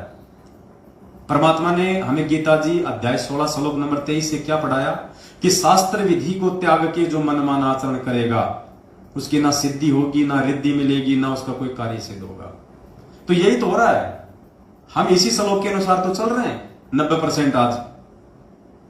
शास्त्र विधि को त्याग के, क्योंकि शास्त्र तो क्या कहते हैं कि गुरु बड़े हैं गोविंद से और मन में देख विचार, हरि सुमरे सो रह गए और गुरु बचे हुए पार। तो शास्त्र क्या कह रहा है कि गुरु, अगर कोई भगवान भी तुम मानते हो तो उससे भी बड़ा है। और कहते हैं कि तुम भगवान को पूजोगे गुरु के रहते सहते तो तुम पार नहीं हो पाओगे। हरि सुमरे सो वार है यानी वो काल की तरफ है, और गुरु बचे हुए पार। तो नालायकों तुम शास्त्रों के अनुसार भी नहीं चल रहे। गीता जी अध्याय नंबर 16 श्लोक नंबर 23 जब गुरु जी हमें पढ़ाते हैं तो तुम सोचते हो गुरु जी तो दुनिया वालों के लिए कह रहे हैं। तो तुम कोई पाताल लोक के हो क्या? तुम भी तो इसी दुनिया के हो। तुम अपने ऊपर नहीं लेते उन शब्दों को, जबकि गुरु जी स्पेशली तुम्हारे लिए कह रहे हैं। तो देख लो, शास्त्र विधि को त्याग के तुम मनमानाचरण कर रहे हो। गुरु को छोड़कर तुम गोविंद को पूज रहे हो, जबकि तुम्हारा गुरु ही गोविंद है। गुरु गोविंद कर जानियो और रहिए शब्द समाए, और मिले तो दंडवत बंदगी नहीं पल पल ध्यान लगाए। आज एक भाई ने कमला बहन को यह मैसेज भेजा था कि गुरु गोविंद कर जानियो रहिए शब्द समाए, मिले तो दंडवत बंदगी नहीं तो पल पल ध्यान लगाए। जो इस वाणी को समझ जाएगा उसका मोक्ष निश्चित है। तो बहन ने दास से दिन में पूछा, तो दास ने कहा बहन वाणी तो बिल्कुल सही भेजी है भाई ने, लेकिन वो इसका अर्थ नहीं जान पा रहा। अब इस वाणी का क्या अर्थ है? गुरु गोविंद कर जानिए, यानी यहां पे भगवान का ऑप्शन ही समाप्त कर दिया। स्पष्ट आदेश दे दिया गुरु जी ने कि गुरु गोविंद कर जानिए, गुरु को ही गोविंद मानो, गुरु को ही भगवान मानो, गुरु को ही कबीर मानो, और रहिए शब्द समाये, यानी उसकी प्रत्येक मर्यादा में, उसके प्रत्येक वचन में, और मिले तो दंडवत बंदगी। अगर गुरु जी आमने सामने कभी हो जाए, मिल जाए, तो दंडवत बंदगी, नीचे जमीन पे लेट जाना चाहिए, झुक जाना चाहिए, अपने आप को मिट्टी बना देना चाहिए। नहीं तो पल पल ध्यान लगाए किसका? गुरु जी का। तो फिर भगवान के लिए तो जगह ही नहीं बची। भगवान को यदि आप मानते हो कोई और कोई गोविंद है, कोई भगवान है, तो भगवान के लिए तो इस वाणी में जगह नहीं छोड़ी। ध्यान भी उन्हीं का लगाना है, पल पल सामने आ जाए तो दंडवत भी उन्हीं को करना है, और गुरु को ही भगवान मान के चलना है, और उन्हीं के वचन में चलना है। तो तुम 14 जून को कहां धक्के खाने गए थे? किस कागज की फोटो को पूज के आए हो? क्यों अपना नाम खंड करके आए हो? अगर किसी का थोड़ा बहुत कोई बचा भी हुआ था, उनका भी इन्होंने 14 जून को खंड भंड कर दिया। तो परमात्मा कहते हैं लगन लगे बिन काज नहीं सरते। ये काज परमात्मा सत्सेवकों के सार रहा है। किसी की उंगली का नाखून भी अगर उतरा हो पिछले 7 साल से, एक भी बंदा लाके खड़ा कर दो। मर्यादा तोड़ने वाले तो 1000 मरेंगे, चाहे सत्सेवक हो चाहे मैनेजमेंट हो। अब आप कहोगे जी फिर मैनेजमेंट वाले भी वही मर रहे हैं जो मर्यादा तोड़ रहे हैं। तो मर्यादा तुड़वा कौन रहा है? ये मैनेजमेंट ही तो तुड़वा रहा है। तो मालिक कहते हैं लगन लगे बिन काज नहीं सरते, जीव प्रलय हो जाए, गुरु से लगन कठिन है भाई। जैसे पपैया बूंद का प्यासा, जैसे पपैया बूंद का प्यासा, पिया पिया रट लगाई, प्यासे प्राण निकल जावे सक और नीर ना भाई, गुरु से लगन कठिन है भाई, गुरु से लगन कठिन है भाई।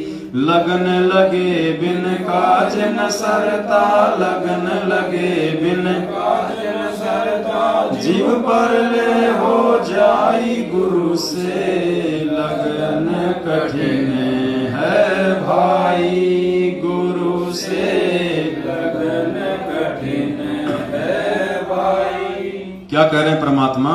जैसे पपैया बूंद का प्यासा, पिया पिया रट लगाई। परमात्मा कहते हैं जैसे पपैया होता है ना, एक पक्षी होता है, और मालिक कहते हैं जो स्वाति नक्षत्र में जो बारिश होती है ना, वो केवल उस बारिश की बूंद का ही वो जो है वो जल ग्रहण करता है, बाकी जल नहीं पीता हो। चाहे प्यास के मारे वो प्यासा मर जाए, चाहे उसके प्राण निकल जाए, अगर वो पानी पिएगा तो स्वाति नक्षत्र में जो बारिश होती है उसी का जल पिएगा। तो पुण्यात्मा यहां पे परमात्मा ने पपैया की जगह एक भगत को रखा है, एक साधक को रखा है, और स्वाति नक्षत्र वो परमेश्वर स्वयं, उसका ज्ञान, उसके वचन, उनके आदेश, उनकी वाणी। तो जो सच्चा भगत होगा वो केवल अपने परमात्मा, अपने सतगुरु पर ही आश्रित होगा।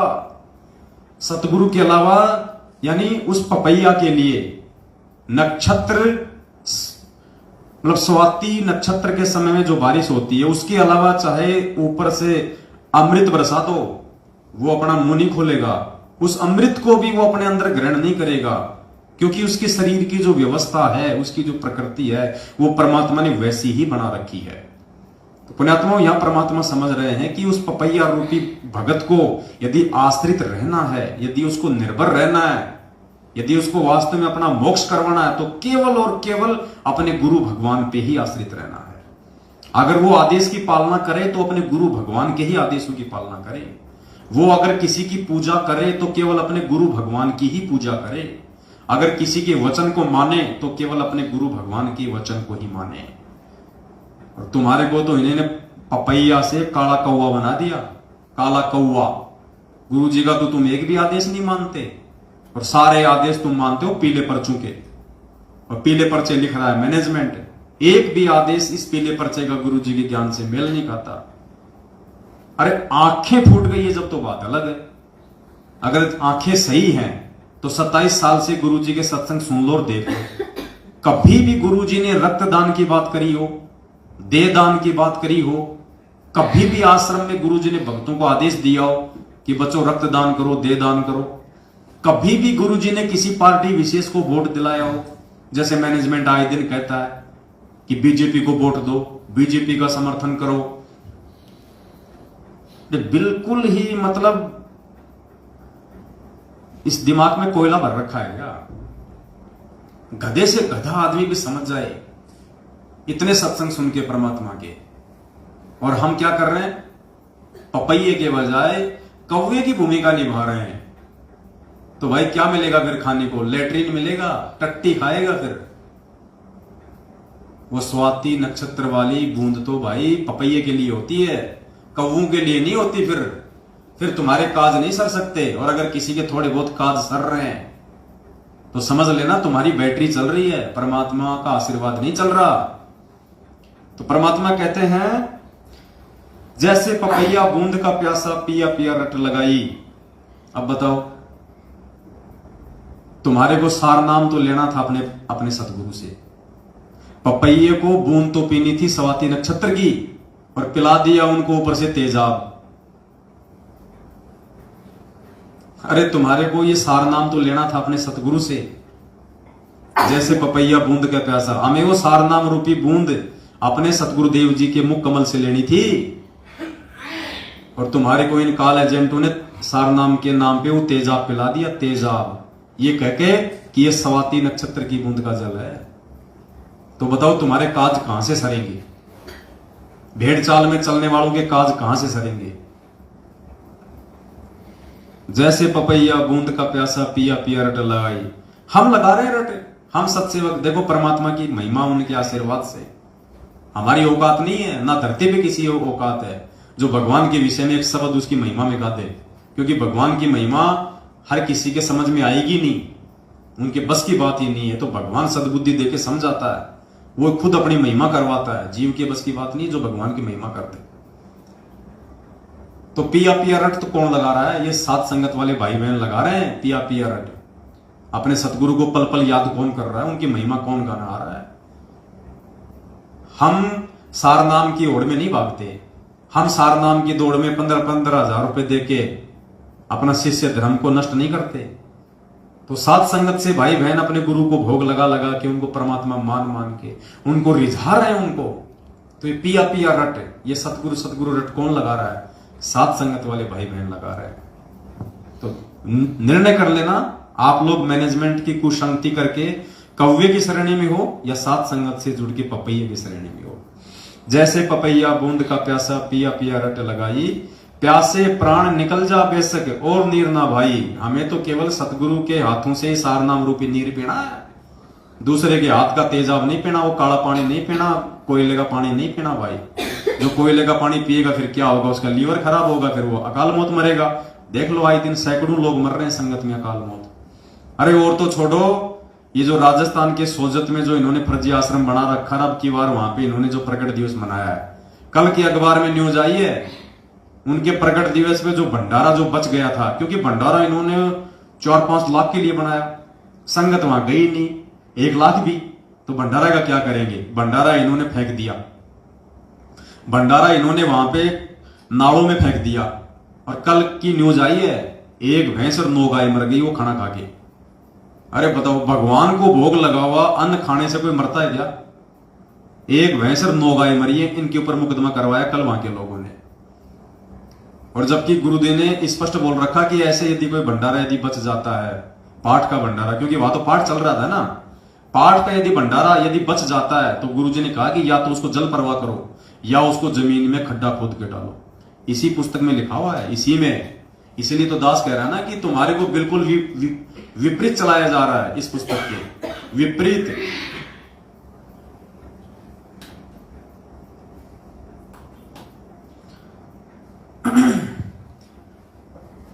गुरु से लगन कठिन है रे भाई, गुरु से लगन कठिन है रे भाई।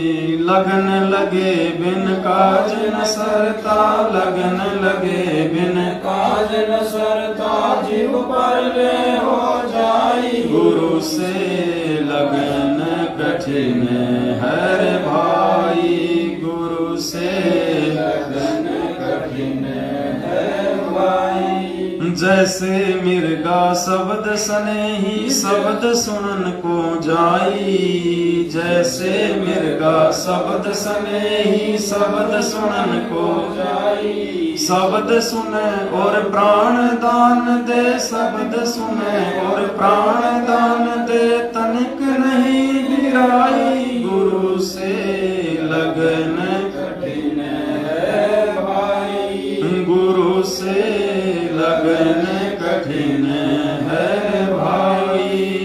लगन लगे बिन काज न सरता, लगन लगे बिन काज न सरता। जीव पर ले हो जाई, गुरु से लगन कठिन है भाई, गुरु से लगन कठिन है भाई। आगे क्या करें परमात्मा, जैसे मिर्गा शब्द स्नेही शब्द सुनन को जाई।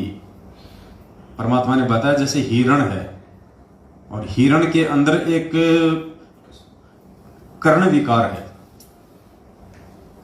और उसकी नाभि के अंदर परमात्मा ने कस्तूरी बताई।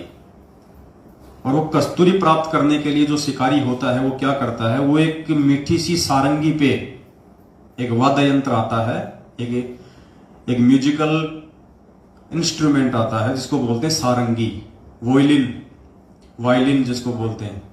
वो एक ऐसी धुन प्रकट करता है, इतनी मीठी वो धुन प्रकट करता है कि वो हिरण जो होता है वो विवश हो जाता है उसके आगे नतमस्तक होने को, उसे रहा नहीं जाता।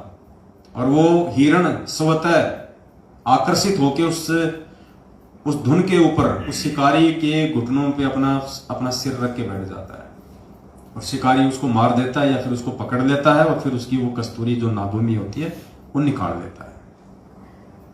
तो क्या करे परमात्मा, जैसे मिर्गा शब्द स्नेही शब्द सुनन को जाई, शब्द सुने और प्राण दान दे, तनिक नहीं बिराई। उस शब्द को सुनने के लिए वो इतना विवश हो जाता वो कि वो अपने प्राणों की भी परवाह नहीं करता। वो पुण्यात्मा इसी प्रकार परमात्मा यह कह रहे हैं कि जो सच्चा भगत होगा, जो नेक भगत होगा, वो केवल अपने सतगुरु के ही वचनों को महत्व देगा, दूसरे के किसी भी आदेश को फॉलो नहीं करेगा। वो चाहे कोई कितना ही मीठा बोले, चाहे कोई कितना ही अच्छा लोभ लालच वाला कोई आदेश बताए, चाहे कोई कितना ही ऑफर वाला कोई आदेश बताए, बिल्कुल नहीं मानेगा। वो केवल अपने सतगुरु के वचन का ही इंतजार करेगा, अपने सतगुरु के वचन पे ही वो टिका रहेगा, सतगुरु का ही वो इंतजार करेगा। क्योंकि उसका जो भाव होता है, जो सच्चा भगत होता है, उसका भाव केवल अपने सतगुरु के वचन के प्रति ही होता है। दूसरे के वचन को वो मान ही नहीं सकता, चाहे कोई कितना ही अच्छा बताए, चाहे कोई कितना ही, चाहे उनके परिवार का कोई सदस्य बतावे, चाहे कोई कोऑर्डिनेटर बताओ, उसके अंदर वो जो गुण होता है वो मतलब वो जन्मजात होता है।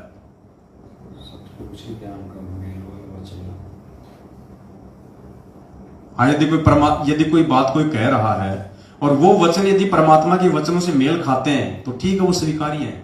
जैसे हम कहते हैं बार बार कि भाई ये जो पीले पर्चे हैं, ये जो फर्जी लेटर हैं, ये जो नकली ऑडियो है, ये गुरुजी की है या नहीं है, हम इन चीजों पे नहीं जाते। यदि इनमें कोई बात हमारे गुरुजी के वचनों से मेल खाएगी तो हमारे को स्वीकार्य है, अन्यथा बिल्कुल भी स्वीकार्य नहीं है, भले चाहे गुरुजी ने ही भेजे हो। क्योंकि सच्चे भगत की एक खासियत होती है,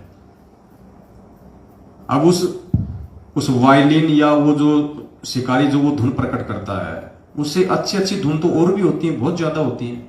वो हिरण उनके ऊपर आसक्त नहीं होता, वो ध्यान ही नहीं देता उस तरफ वो हिरण कि कौन भोग रहा है।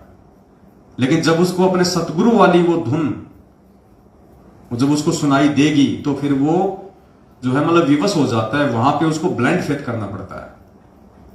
तो पुण्यात्मा संगत ने आज क्या किया पिछले 7 वर्षों से, ये पीले पर्ची रूपी मीठी मीठी धुन, ये फर्जी लेटर रूपी मीठी मीठी धुन, ये नकली ऑडियो रूपी मीठी मीठी धुन आप लोगों को काल भगवान की प्रेरणा से ये मैनेजमेंट सुना रहा है और आप लोग इन पे आसक्त हो रहे हो।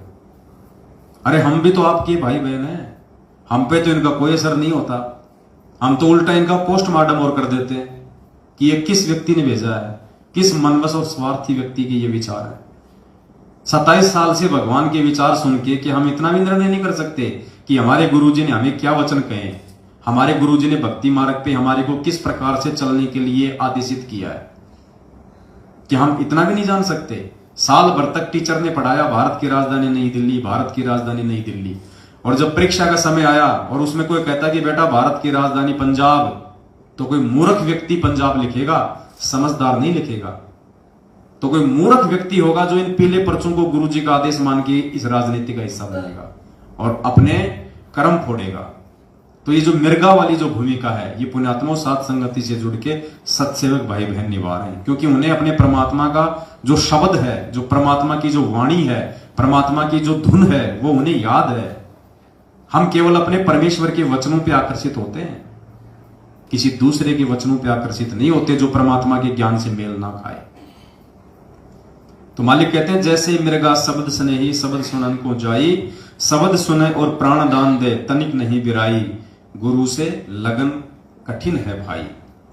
आगे परमात्मा कहते हैं, जैसे सती चढ़े सल ऊपर पिया रहो मन भाई, जैसे सती चढ़े सल ऊपर पिया रहो मन भाई, अग्नि देख डरे ना मन में, अग्नि देख डरे ना मन में, हंस हंस जा जल जाई, गुरु से लगन कठिन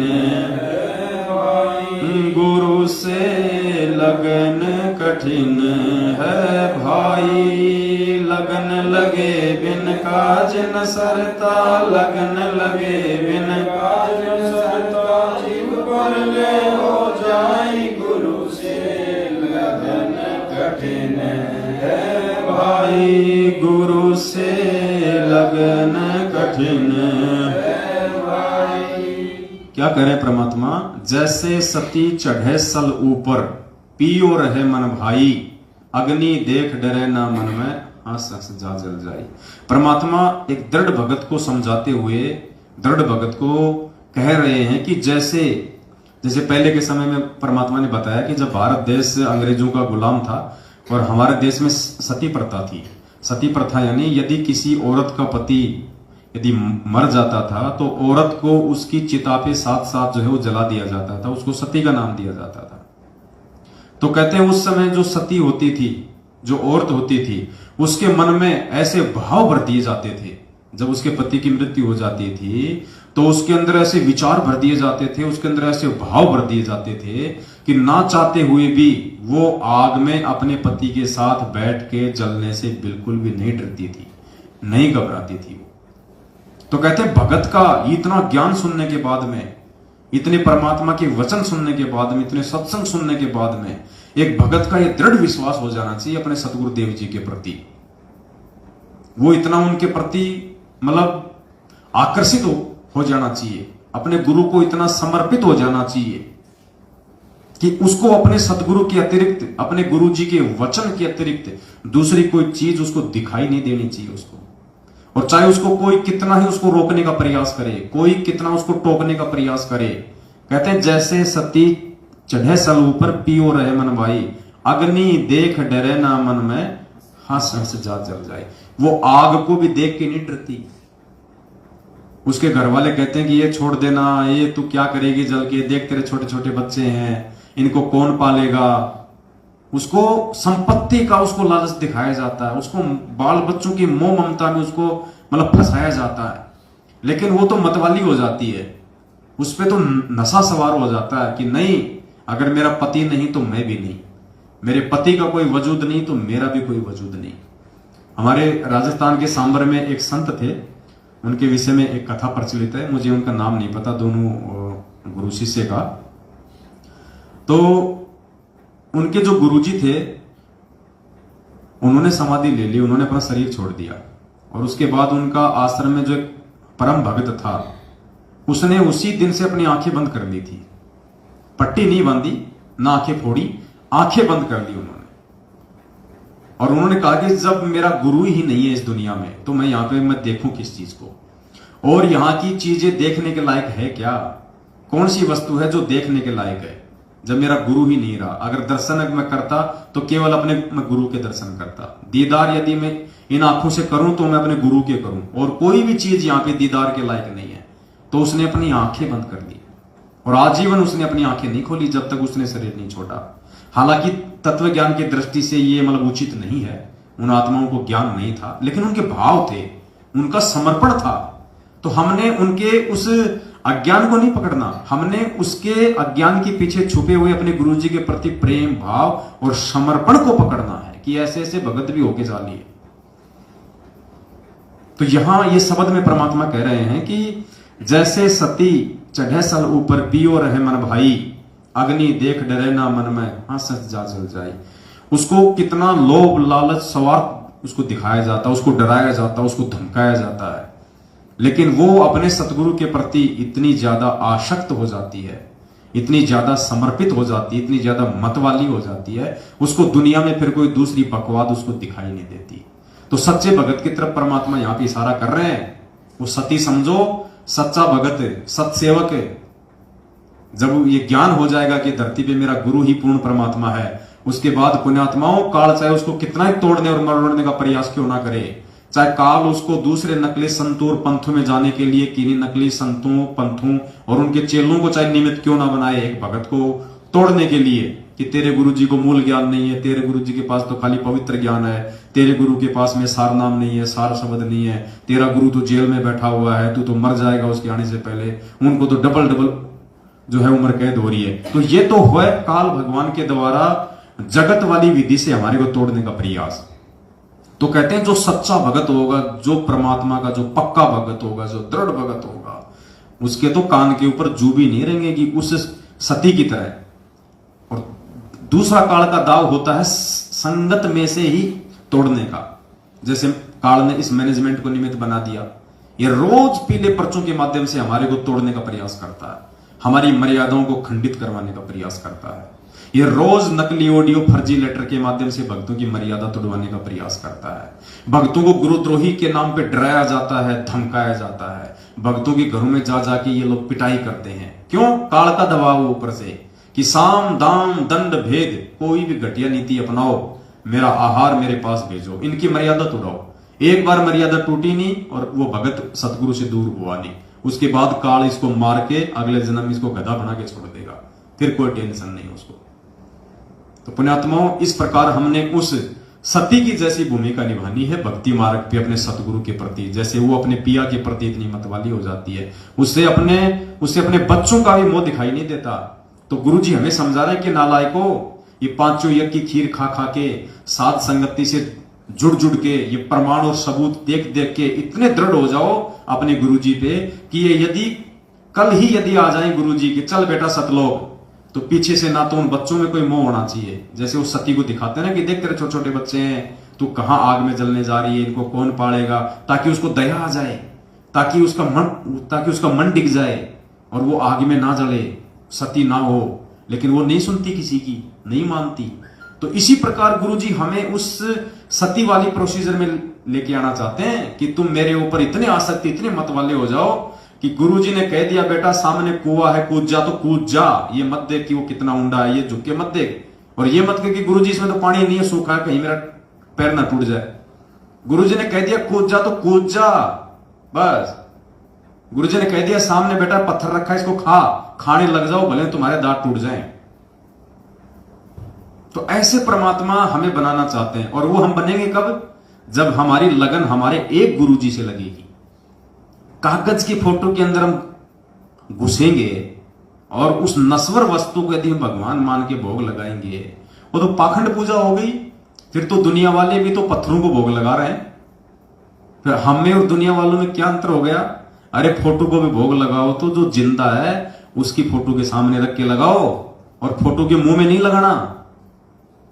फोटो केवल एक भाव प्रदर्शित करने के लिए है, सतगुरु की पल पल याद दिलाने के लिए है, ताकि हम डरें, हम जागते रहें, हमें याद रहे कबीरा दर्शन साधु का, मुख पे बसे सुहाग, दर्श उन्हीं को होते जिनके पूर्ण भाग।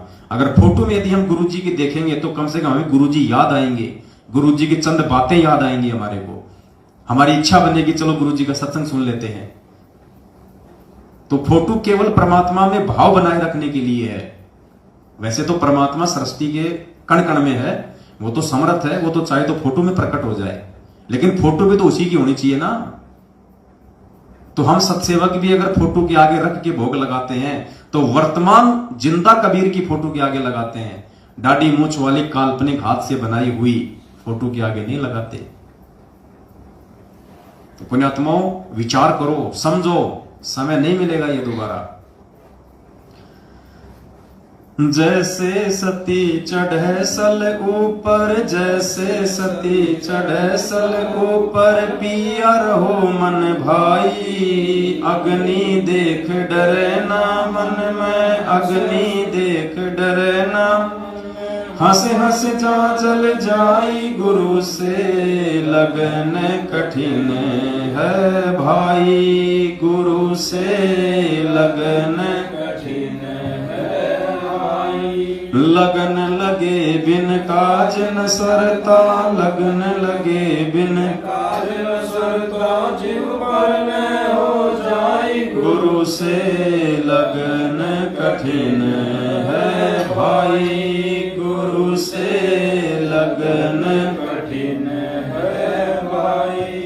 दो दल सन्मुख आण जुटे हैं, दो दल सन्मुख आण जुटे हैं, सूरा लेत लड़ाई, टूक टूक हो पड़े धरती पे, टूक टूक हो पड़े धरती पे, वो खेत छोड़ ना जाई, गुरु से कठिन है भाई, गुरु से लगन कठिन है भाई। लगन लगे बिन काज न सरता, लगन लगे बिन काज न सरता, जीव पर न हो जाई, गुरु से लगन कठिन है भाई, गुरु से लगन कठिन है। आगे पूज्य गुरुदेव जी एक भगत को सतगुरु के प्रति दृढ़ करने के लिए, उसको और ज्यादा विश्वासित करने के लिए परमात्मा क्या उदाहरण दे रहे हैं। दो दल सन्मुख आण जुटे, सूरा लेत लड़ाई। जैसे जैसे लड़ाई होती है, युद्ध होता है, तो कहते हैं दो दल सन्मुख आण जुटे, दोनों सेनाएं आमने सामने खड़ी हों। कहते हैं सूरा लेत लड़ाई। जो सूरवीर होते हैं, जो बहादुर होते हैं, जो पीठ दिखाना नहीं जानते, वो आपस में लड़ाई लड़ते हैं, वो आपस में एक दूसरे के सामने होते हैं। टूक टूक हो पड़े धरती पे, वो खेत छोड़ ना जाई। चाहे उनके शरीर के टुकड़े टुकड़े हो जाएं, लेकिन वो मैदान छोड़ के नहीं भगते। तब जाके वो सूरवीर की वो गति को प्राप्त होते हैं, वो शहीद का वो दर्जा प्राप्त करते हैं। तो यहां परमात्मा एक भगत को यहां पे रख रहे हैं कि दो दल सन्मुख आण जुटे, सूरा लेत लड़ाई।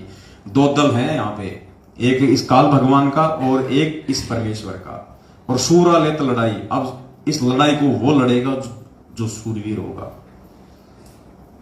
एक लड़ाई तो चल रही है काल भगवान और परमात्मा के बीच में मर्यादाओं को लेके, दूसरी लड़ाई चल रही है इन दोनों के एजेंटों को लेके। काल का एजेंट ये मैनेजमेंट, सतगुरु के एजेंट ये साथ संगत वाले। तो कहते सूरा लेत लड़ाई, जो सूरवीर होगा वो इस लड़ाई को जो है वो लड़ेगा। सूरवीर ही लड़ाई को लड़ सकता है, सच्चा भगत ही ये लड़ाई लड़ेगा, ये ज्ञान आधार की। और किससे लड़ेगा? परमात्मा कहते हैं वज्रबान की बोऊ बाड़ी, सतगुरु संत जीत है राड़ी। परमात्मा ने हमारे को तत्व ज्ञान रूपी ये वज्रबान दिया है, ये अस्त्र शस्त्र दिए हमारे को, ज्ञान आधार। ये तत्व ज्ञान रूपी जो ज्ञान है ये हमारा हथियार है, अस्त्र शस्त्र है। सतगुरु संत जीत है राड़ी को। अब जो सतगुरु का संत होगा, जो सतगुरु का सच्चा भगत होगा, वो इस राड़ी अर्थात इस राड़ को, इस झगड़े को, इस फसाद को ज्ञान आधार से वो जीतेगा। तो कहते हैं दो दल सन्मुख आण जुटे हैं, सूरा लेत लड़ाई, टूक टूक हो पड़े धरती पे, वो खेत छोड़ ना जाए, वो मैदान छोड़ के नहीं लगेगा, इस परमेश्वर के मार्ग को छोड़ के नहीं जा सकता। गुरु जी कहते हैं ना कि वाणी है परमात्मा की कि 100 काल जग जोड़ी, कौन सी है? पर द्वार छोड़ना जाए। द्वार धनी के पड़े गुरुदेव कहते हैं द्वार धनी के पड़ा रहे चाहे धक्के धनी के खा, सो काल जग जोड़ ही पर द्वार छोड़ना जाए। तो ये परमात्मा का द्वार, ये परमात्मा का ये रण क्षेत्र है, ये भक्ति मार्ग जो है, जो सतगुरु रामपाल जी भगवान ने हमारे को जो एक सेना के रूप में खड़े किया है, विश्वास करके हमारे को परमात्मा ने काल भगवान की सेना के सामने जो खड़े कर दिया, हमारे को तत्व ज्ञान रूपी अस्त्र शस्त्र देके हमको भगत बना के एक सैनिक के रूप में परमात्मा ने इस युद्ध मैदान में, इस आध्यात्मिक महाभारत में हमारे को परमात्मा ने आज लाखों भक्तों को जो है वो खड़ा कर दिया। अब मालिक कहते हैं कि कौन लड़ेगा ये लड़ाई? सूरवीर लड़ेगा, जो सच्चा भगत होगा वो लड़ेगा। टूक टूक हो पड़े धरती पे पर खेत छोड़ना जाई। अब टूक टूक होके पड़ने का मतलब आध्यात्मिक मार्ग में क्या होता है कि तुम्हारे को डराया जाएगा, तुम्हारे परिवार वालों के द्वारा, तुम्हारे रिश्तेदारों के द्वारा, तुम्हारे ऑफिस वालों के द्वारा, तुम्हारे समाज वालों के द्वारा। कोई किसी का पति किसी को जो है वो तोड़ने का प्रयास करेगा, डराएगा, धमकाएगा, घर से निकाल दूंगा, मैं निकल जाऊंगा, मार दूंगा, ये कर दूंगा। तो कहते हैं जो सच्चा भगत होता है, जो सूरवीर होता है, जो सतगुरु का, कहते हैं टूक टूक हो पड़े धरती पे, यानी वो सारे संघर्ष सहन करेगा, हर किसी के कुबोल वचन सुनेगा, किसी का कोई प्रत्युत्तर नहीं देगा। क्योंकि पुण्यात्मा एक सत्संग में परमात्मा ने बताया कि भक्ति मार्ग में सूरवीर वो होता है जो सहन करता है। जैसे जगत की दृष्टि में तो सूरवीर उसको कहते हैं जो 20-30 को मार दे, उसको कहते हैं सूरवीर। लेकिन आध्यात्मिक दृष्टि में सूरवीर वो होता है जो किसी का मर्डर नहीं करता, किसी को दुखी नहीं करता, किसी को सताता नहीं है। सूरवीर वो होता है जो सहन करता है, जो संघर्ष करता है, उसको भक्ति मार्ग में सूरवीर कहते हैं। तो हमने परमात्मा के सूरवीर बनना है। मालिक ने हमारे को काल भगवान के एजेंटों के सामने, चाहे वो जगत वाले हों, दूसरे पंथ वाले हों, चाहे मैनेजमेंट वाले हों, हम सत्सेवकों को भगवान ने तत्व ज्ञान रूपी या अस्त्र शस्त्र देके इस महाभारत, इस धर्म युद्ध में खड़ा कर दिया, सात संगति वाले मैदान में। अब परमात्मा कहते हैं कि बच्चों टूट मत जाना, टूक टूक हो पड़े धरती पे, चाहे कोई कितना ही तोड़ने का प्रयास करें, ये कितना ही सात संगतियों में आके हमारे को रोकने का प्रयास करें, तोड़ने का प्रयास करें, पुलिस प्रशासन को लाके हमारे को डराने धमकाने का प्रयास करें, परमात्मा कहते हैं जो सूरवीर होगा वो टूटता नहीं है। कोई बात नहीं भाई, तुम तुम्हारा काम करो, हम हमारा काम करेंगे। तुम्हारे को तुम्हारे फादर काल भगवान ने जो जिम्मेदारी दी है तुम निभाओ, हमारे को हमारे पूज्य गुरुदेव जी ने जो जिम्मेदारी दी है हम उसको निभाएंगे। हमें लड़ना नहीं, हमें झगड़ना नहीं, हमें किसी के प्रति मन में कोई बुरा भी नहीं सोचना। हमने वो करना है जो गुरुजी चाहते हैं। बस हमें विश्वास रखना है अपने गुरुदेव के ऊपर और हमने निरंतर आगे बढ़ना है। अपनी सावधानी रखो और सात संगतियों में आगे बढ़ते रहो। ये आमने सामने की लड़ाई नहीं है, ये पृथ्वीराज चौहान और मोहम्मद गोरी वाली आमने सामने की लड़ाई नहीं है। ये लड़ाई ज्ञान आधार की है। हमने अपना बचाव भी रखना है, परमात्मा के मिशन को भी आगे बढ़ाना है और भाई बहनों को भी समझाना है। तो हमने 2 कदम पीछे हटके चलना है, प्यार प्रेम के साथ में चलना है, समझदारी के साथ में चलना है। जल्दबाजी नहीं दिखानी, यहां पे मारकाट का मार्ग नहीं है। बदनामी अपने ही बाप की होगी, क्योंकि काल ने अपने भाइयों को सामने अपने एजेंट के रूप में खड़ा कर दिया। अब बताइए, हम लड़े तो हम किससे लड़े, विरोध करें तो हम किससे करें, अगर बुरा सोचे तो हम किसका सोचें, श्राप दें तो हम किसको दें? हमारे भाई सामने, उनकी बुद्धि अभी नादान है, वो काल प्रेरित है, वो समझ नहीं पा रहे, आगे चल के रोएंगे पछताएंगे, बात अलग है। लेकिन हमें तो भगवान ने समझदार बना दिया ना, तो हमने तो परमात्मा को प्रसन्न करना है। इनका भी किसी प्रकार से कोई नुकसान ना हो, हमने भरकस ये प्रयास करना है। हम 2 कदम पीछे हट जाएं, कोई दिक्कत नहीं है। शेर यदि 2 कदम पीछे हटता है तो वो डरता नहीं है, वो शिकार पे अपनी मजबूत और ज्यादा अपनी पकड़ को और ज्यादा मजबूत करने के लिए कि 2 कदम पीछे होकर फिर छलांग मारता हो।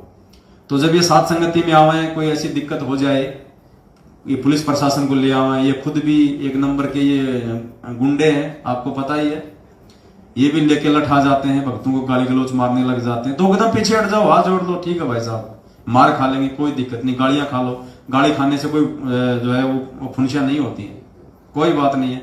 हम फिर एक नई सात संगति करेंगे, फिर 10, 15, 20 दिन बाद किसी भगत भाई बहन के घर पे करेंगे।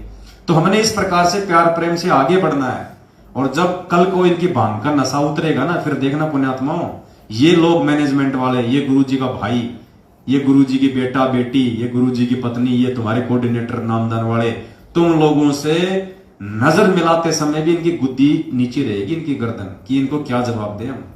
हमने इनके साथ में इतनी ज्यादतियां करी हैं, हमने इनको इतना जो है वो भला बुरा कहा, और तो और हमने पुलिस प्रशासन से भी हमने इनको डराने का प्रयास किया।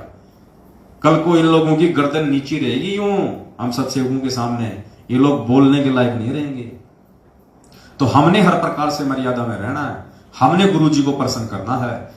हमने यदि इन पे हाथ उठा दिया गलती से भी, पुण्यात्मा वो कर्म का फल भोगना पड़ेगा। हम चाहे कितने अच्छे बन के रह रहे हैं, कितने मर्यादा में, अगर हमने मर्यादा तोड़ी तो मर्यादा टूटने वाला जो कर्म है वो हमने भोगना पड़ेगा। ये विधान है यहाँ का, अच्छे का अच्छा मिलेगा और बुरे का बुरा मिलेगा। तो वही बात है पुण्यात्माओं, अब तो थोड़ा सा ही समय ये शेष रहा है। परमात्मा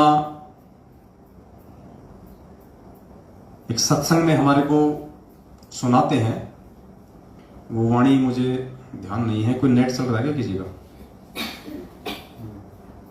एक सेकंड, आपका वाईफाई चल रहा है? नहीं चल रहा, बंद है। वापस चालू कर, हॉटस्पॉट चालू कर दो। आ ही नहीं रहा, कोई भी नहीं आ रहा।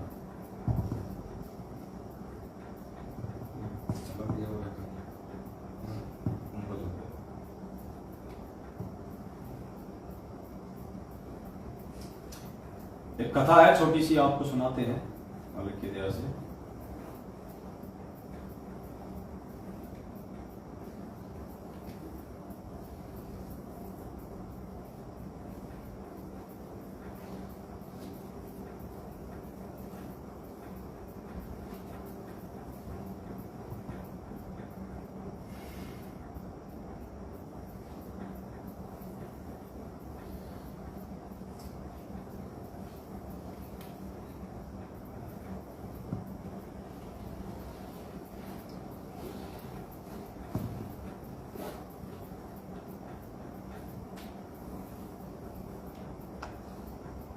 एक कथा है पुण्यात्माओं, एक कथा है छोटी सी, आप सुनिएगा और उसके बाद आपको समझ में आएगा कि आज जिस प्रकार से, क्योंकि ये परीक्षा तो हमारी चल ही रही है। गुरुजी देखो इतना ज्ञान देके भगत के विश्वास की, धैर्य की, उसकी परीक्षा लेगा। अब इस परीक्षा में कितने लोग जल्दबाजी में और नासमझी में फेल हो चुके हैं आप देखना, और जो लोग हिम्मत बांध के रुके हुए हैं। देखो, मैनेजमेंट के साथ रह के गंदी राजनीति करना ये भक्ति मार्ग पे रुकना नहीं है। इससे अच्छा तो नालायक को भक्ति को छोड़ देते, कम से कम गुरु वचन तोड़ के ये कर्म तो ना बिगड़ते। रुकने का मतलब है गुरु जी के वचन पे रुकना, चाहे गर्दन कट जाए। गुरु जी ने कह दिया कि भक्तों को राजनीति से दूर तो दूर, फिर गुरु जी का भाई क्या, चाहे गुरु जी का बाप आके क्यों ना बोल दे, नहीं करने तो नहीं करने। तो ये कहानी है एक राजा और एक नाचने वाली की, और देखो कैसे उस नाचने वाले के एक दोहे ने कितने लोगों को पाप करने से बचा लिया। एक राजा को राज भोगते हुए काफी समय हो गया था, बाल भी सफेद होने लगे थे। एक दिन उसने अपने दरबार में एक उत्सव रखा और अपने गुरुदेव एवं मित्र देश के राजाओं को भी सादर आमंत्रित किया। उत्सव को मनोरंजन बनाने के लिए राज्य की सुप्रसिद्ध नाचने वाली को भी बुलाया गया। राजा ने कुछ सोने की मुद्राएं अपने गुरुजी को भी दी, ताकि यदि वे चाहें तो नाचने वाली के अच्छे गीत व नृत्य पर उसे पुरस्कृत करें। सारी रात नाच गान चलता रहा। ब्रह्म मुहूर्त की बेला आई, यानी सुबह 4-5 बजे का समय हुआ। नर्तकी ने देखा, उस नाचने वाली ने देखा कि मेरा ढोलक बजाने वाला ऊंग रहा है, यानी उसको उबासी आ रही है, जो ढोलक बजा रहा था उसको नींद सी आ रही है। नर्तकी ने देखा कि मेरा तबले बजाने वाला ऊंग रहा है, उसको जगाने के लिए नर्तकी ने एक दोहा पढ़ा। उस नाचने वाली ने अपने ढोलक वाले को जगाने के लिए कि भैया सो मत, अभी थोड़ी देर की बात है, वरना सारा काम बिगाड़ देगा। उसने एक दोहा पढ़ा, क्योंकि सबके सामने तो बोल नहीं सकती थी वो, इसलिए उसने एक दोहे के माध्यम से उस ढोलक वाले को जागरूक करना चाहा और उसने क्या कहा, बहुत बीती थोड़ी रही, बहुत बीती थोड़ी रही, यानी रात जो है 75% बीत चुकी है। बहुत बीती यानी ज्यादातर रात बीत चुकी है भाई, थोड़ी रही, थोड़ी सी बची है भाई, सुबह होने वाली है। पल पल गई बिताए, और पल पल समय निकलता जा रहा है। एक पलक के कारण क्यों कलंक लग जाए। अरे एक पल के कारण, जब तूने पूरी रात ढोलक बजाया, अब थोड़े से समय के लिए क्या सो रहा है, क्या ऊँग रहा है, इस एक पल के कारण थोड़े से, क्योंकि 5 बजे तो आरती हो जाया करती थी पहले गांव में। जब माता जी का जागरण होता था 11 बजे तो वो मिस्त्री लेके बैठा करते थे, तबले बजाते थे, 1-2 महाभारत की या रूप बसंत की कहानी सुनाया करते थे। सुबह 5 बजे ओम जय जगदीश हरे करके अपना निकल लिया करते थे। तो 4-4:30 बजे वो तबले वाला ऊँग रहा था, नींद आ रही थी, तो नर्तकी ने उसको क्या कहा कि बहुत बीती थोड़ी रही, पल पल गई बिताए, एक पल के कारण क्यों कलंक लग जाए। कि थोड़े से समय के लिए क्यों राजा को नाराज कर रहा है, थोड़े से समय के लिए क्यों इस सभा में मेरी बेइज्जती करवा रहा है, क्यों अपने ऊपर ये कलंक लगवा रहा है भाई, अपनी मंडली के ऊपर। तो उसने अपने तबले वाले को जगाने के लिए दोहा बोला था। अब उस दोहे का असर कहां कहां हुआ देखना पुण्यात्माओं। अब इस दोहे का अलग अलग व्यक्तियों ने अपने अपने अनुरूप अलग अलग अर्थ निकाला। तबले वाला सतर्क होकर ढोलक बजाने लगा, वो जाग गया तबले वाला कि यार बात तो ठीक कर रही है, जब पूरी रात तूने हाथ तोड़े हैं तो थोड़े से समय के लिए क्यों सो रहा है, कहीं राजा नाराज हो जाए, तेरे को ना कोई इनाम दे, उल्टा तेरे को जेल में और ठोक दे कि तूने हमारी पार्टी बंद कर दी। तो वो एकदम से सतर्क हो गया, अटेंशन हो गया, बढ़िया जो है वो तबला बजाने लगा। ये बात जब गुरुजी ने सुनी, राजा का जो गुरु था उसने जब ये बात सुनी, उसने ये दोहा सुना। कौन सा दोहा कि बहुत बीती थोड़ी रही, पल पल गई बिताए, एक पलक के कारण क्यों कलंक लग जाए। जब ये बात गुरुजी ने सुनी तो उन्होंने सारी मोहरें उस नाचने वाली के सामने फेंक दी। वही दोहा नर्तकी ने फिर से पढ़ा तो राजा की लड़की ने अपना 9 लखा हार नाचने वाली को भेंट कर दिया। अब देखना आगे इन सब ने क्यों किया ये सब। फिर वही दोहा दोहराया तो राजा के पुत्र युवराज ने अपना मुकुट उतारकर नाचने वाली को समर्पित कर दिया। नर्तकी फिर वही दोहा दोहराने लगी तो राजा ने कहा कि बस कर। अब राजा हो गया, गुस्से में हो गया राजा को मालूम नहीं था क्या क्या हो रहा है यहां पे। तो राजा ने कहा कि बस कर, एक दोहे से तुमने वैश्या होकर भी सबको लूट लिया। राजा को चिंता होगी कि सब इसको भेंट कर रहे हैं, ऐसा क्या हो गया, इसने तो सबको अपने जाल में फंसा लिया। तो राजा नाराज हो गया उसके ऊपर, वो कहने लगा बस कर, एक दोहे से तुमने वैश्या होकर भी सबको लूट लिया।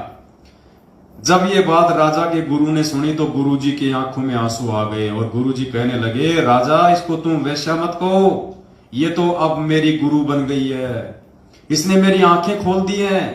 ये कह रही है कि मैं सारी उम्र, यानी राजा के गुरु ने वैश्या के दोहे का क्या मतलब निकाला और कैसे उसकी आंखें खुली कि मैं सारी उम्र संयम पूर्वक भक्ति करता रहा और आखिरी समय में नर्तकी का मुजरा देखकर अपनी साधना नष्ट करने यहां चला आया हूं भाई, मैं तो चला। ये कहकर गुरुजी तो अपना कमंडल उठाकर जंगल की ओर अपनी साधना के लिए चल पड़ा।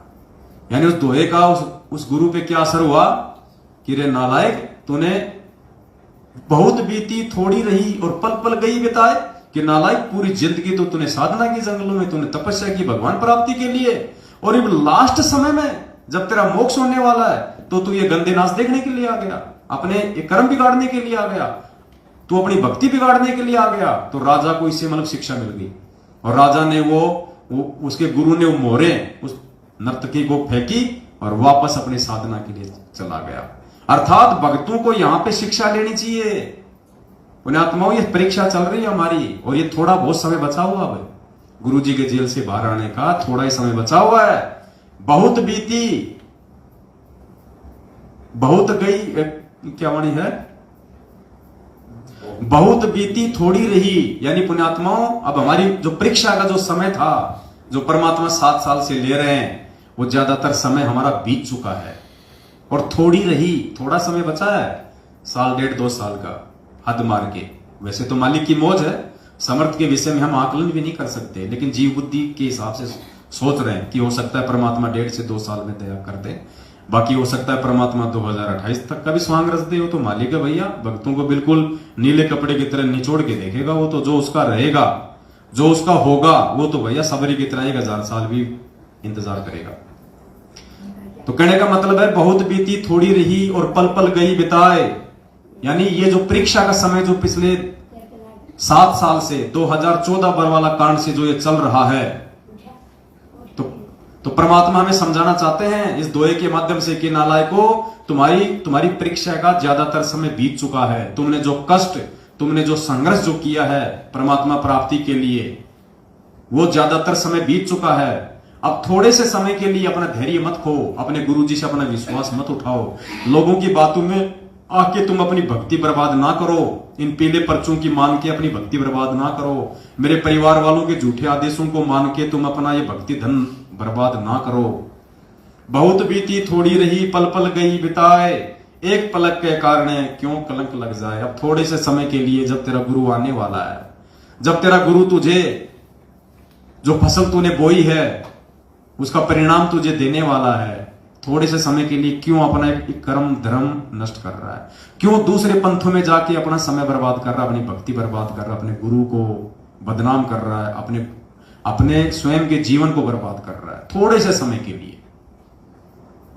तो राजा के गुरु ने क्या किया, वापस शिक्षा लेके जंगल में चला गया अपने साधना के लिए।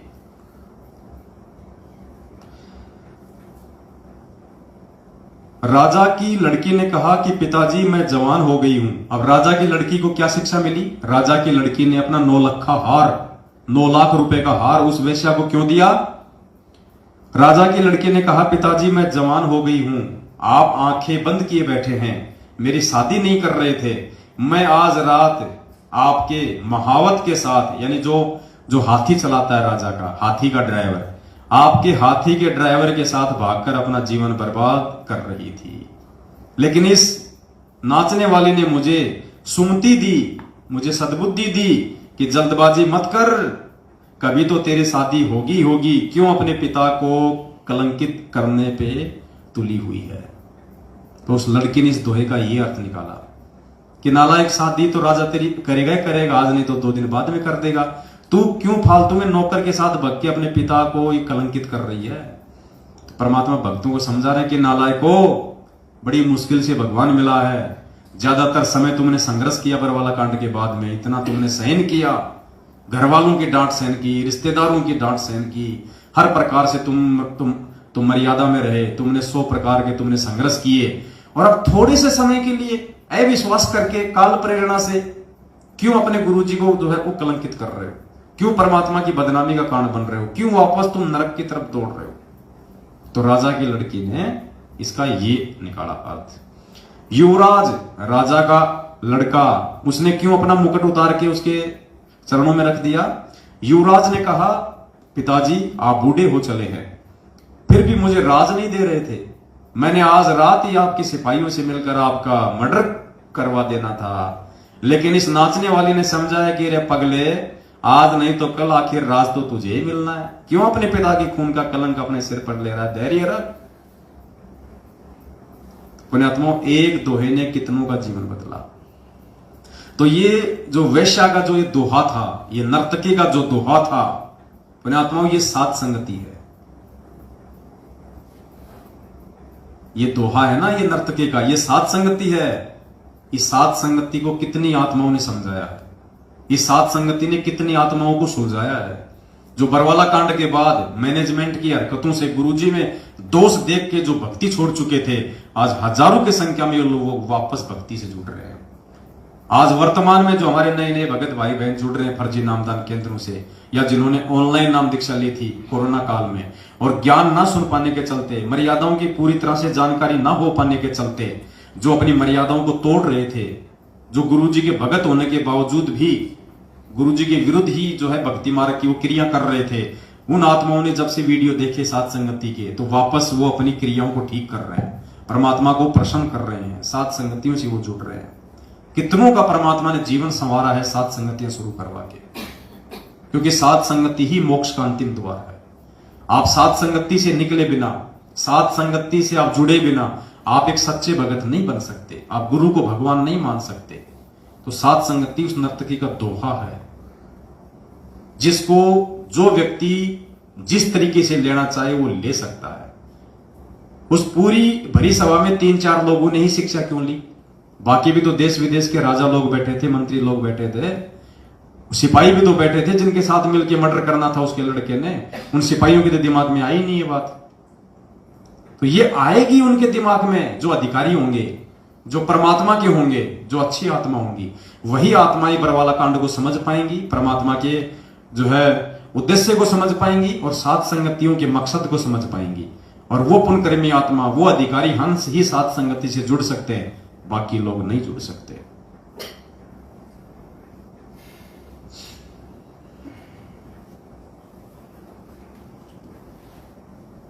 तो क्या बताया?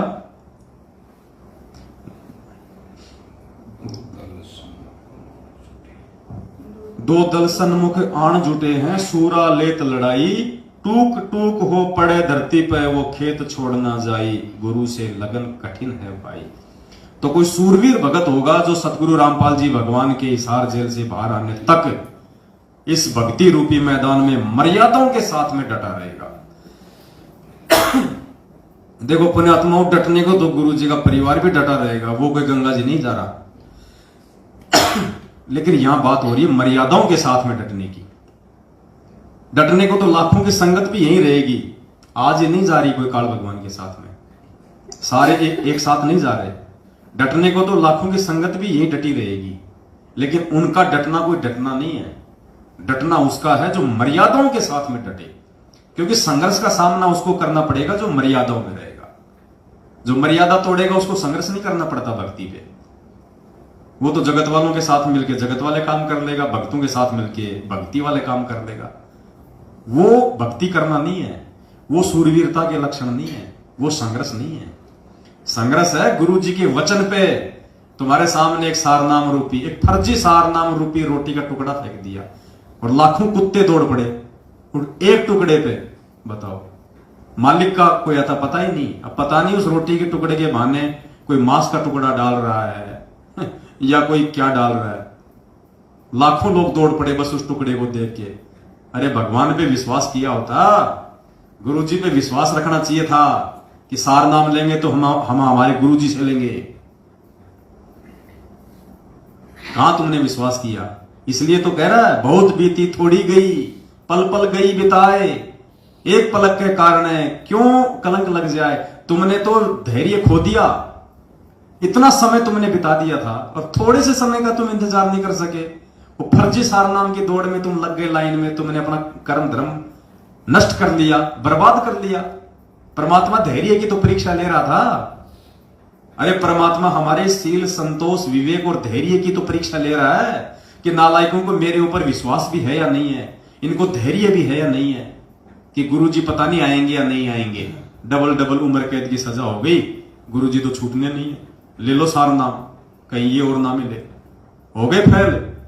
अब उस सार नाम की बना के पुंगी अपनी जेब में डाल लो या बच्चों को दे देना, बजाते रहेंगे। आए दिन मर रहे हो सारनामी, आए दिन अकाल मौत मर रहे हो, सारनामी ज्यादा मर रहे हैं जो रोहतक से लेके आए थे। तुमसे अच्छी तो वो ढोलक वाला था जो जाग गया, वो राजा का लड़का था जो जाग गया, वो गुरु था जो जाग गया, वो लड़की थी जो जाग गई।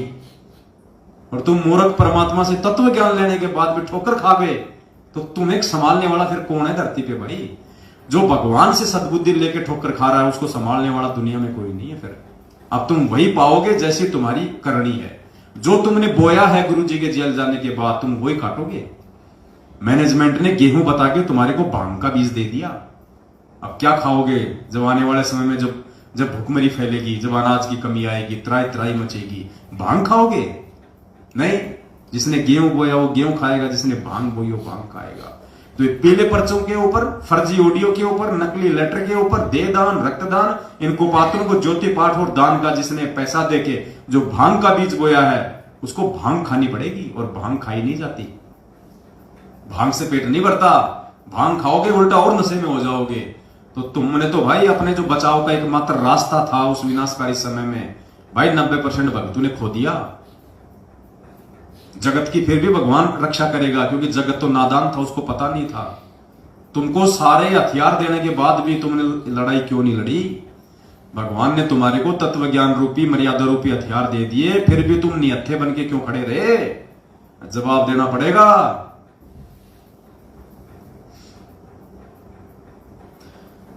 छोड़ो तन अपने की आशा, निर्भय हो गुण गाई। छोड़ो तन अपने की आशा, निर्भय हो गुण गाई।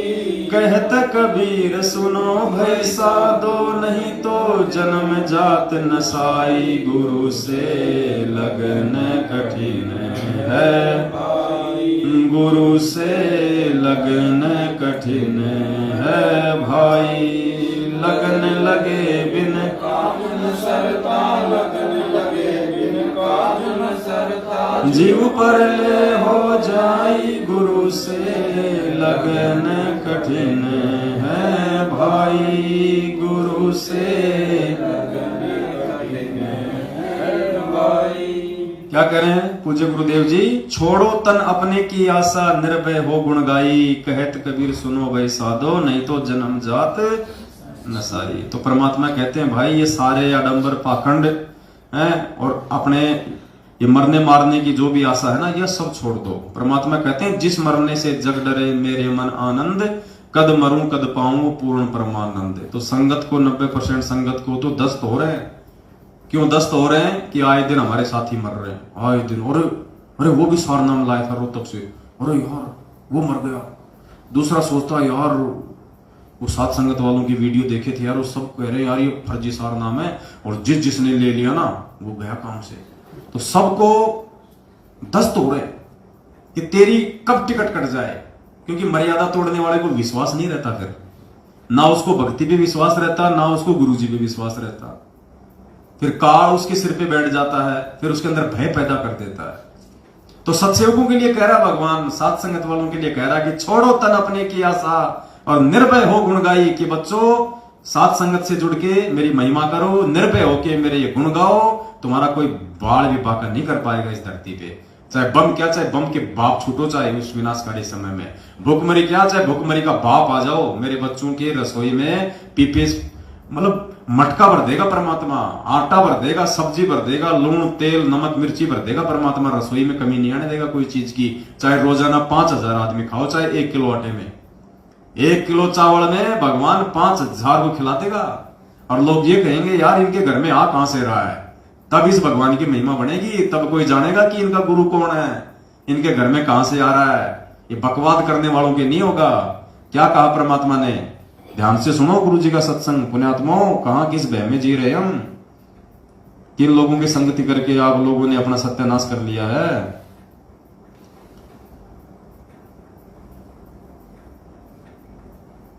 देखो क्या कह रहे हैं गुरु जी। परमात्मा अंतर्यामी उस विनाशकारी समय की एक झलक बता रहे हैं परमात्मा पहले ही। और क्या कह रहे हैं? ध्यान से सुनना।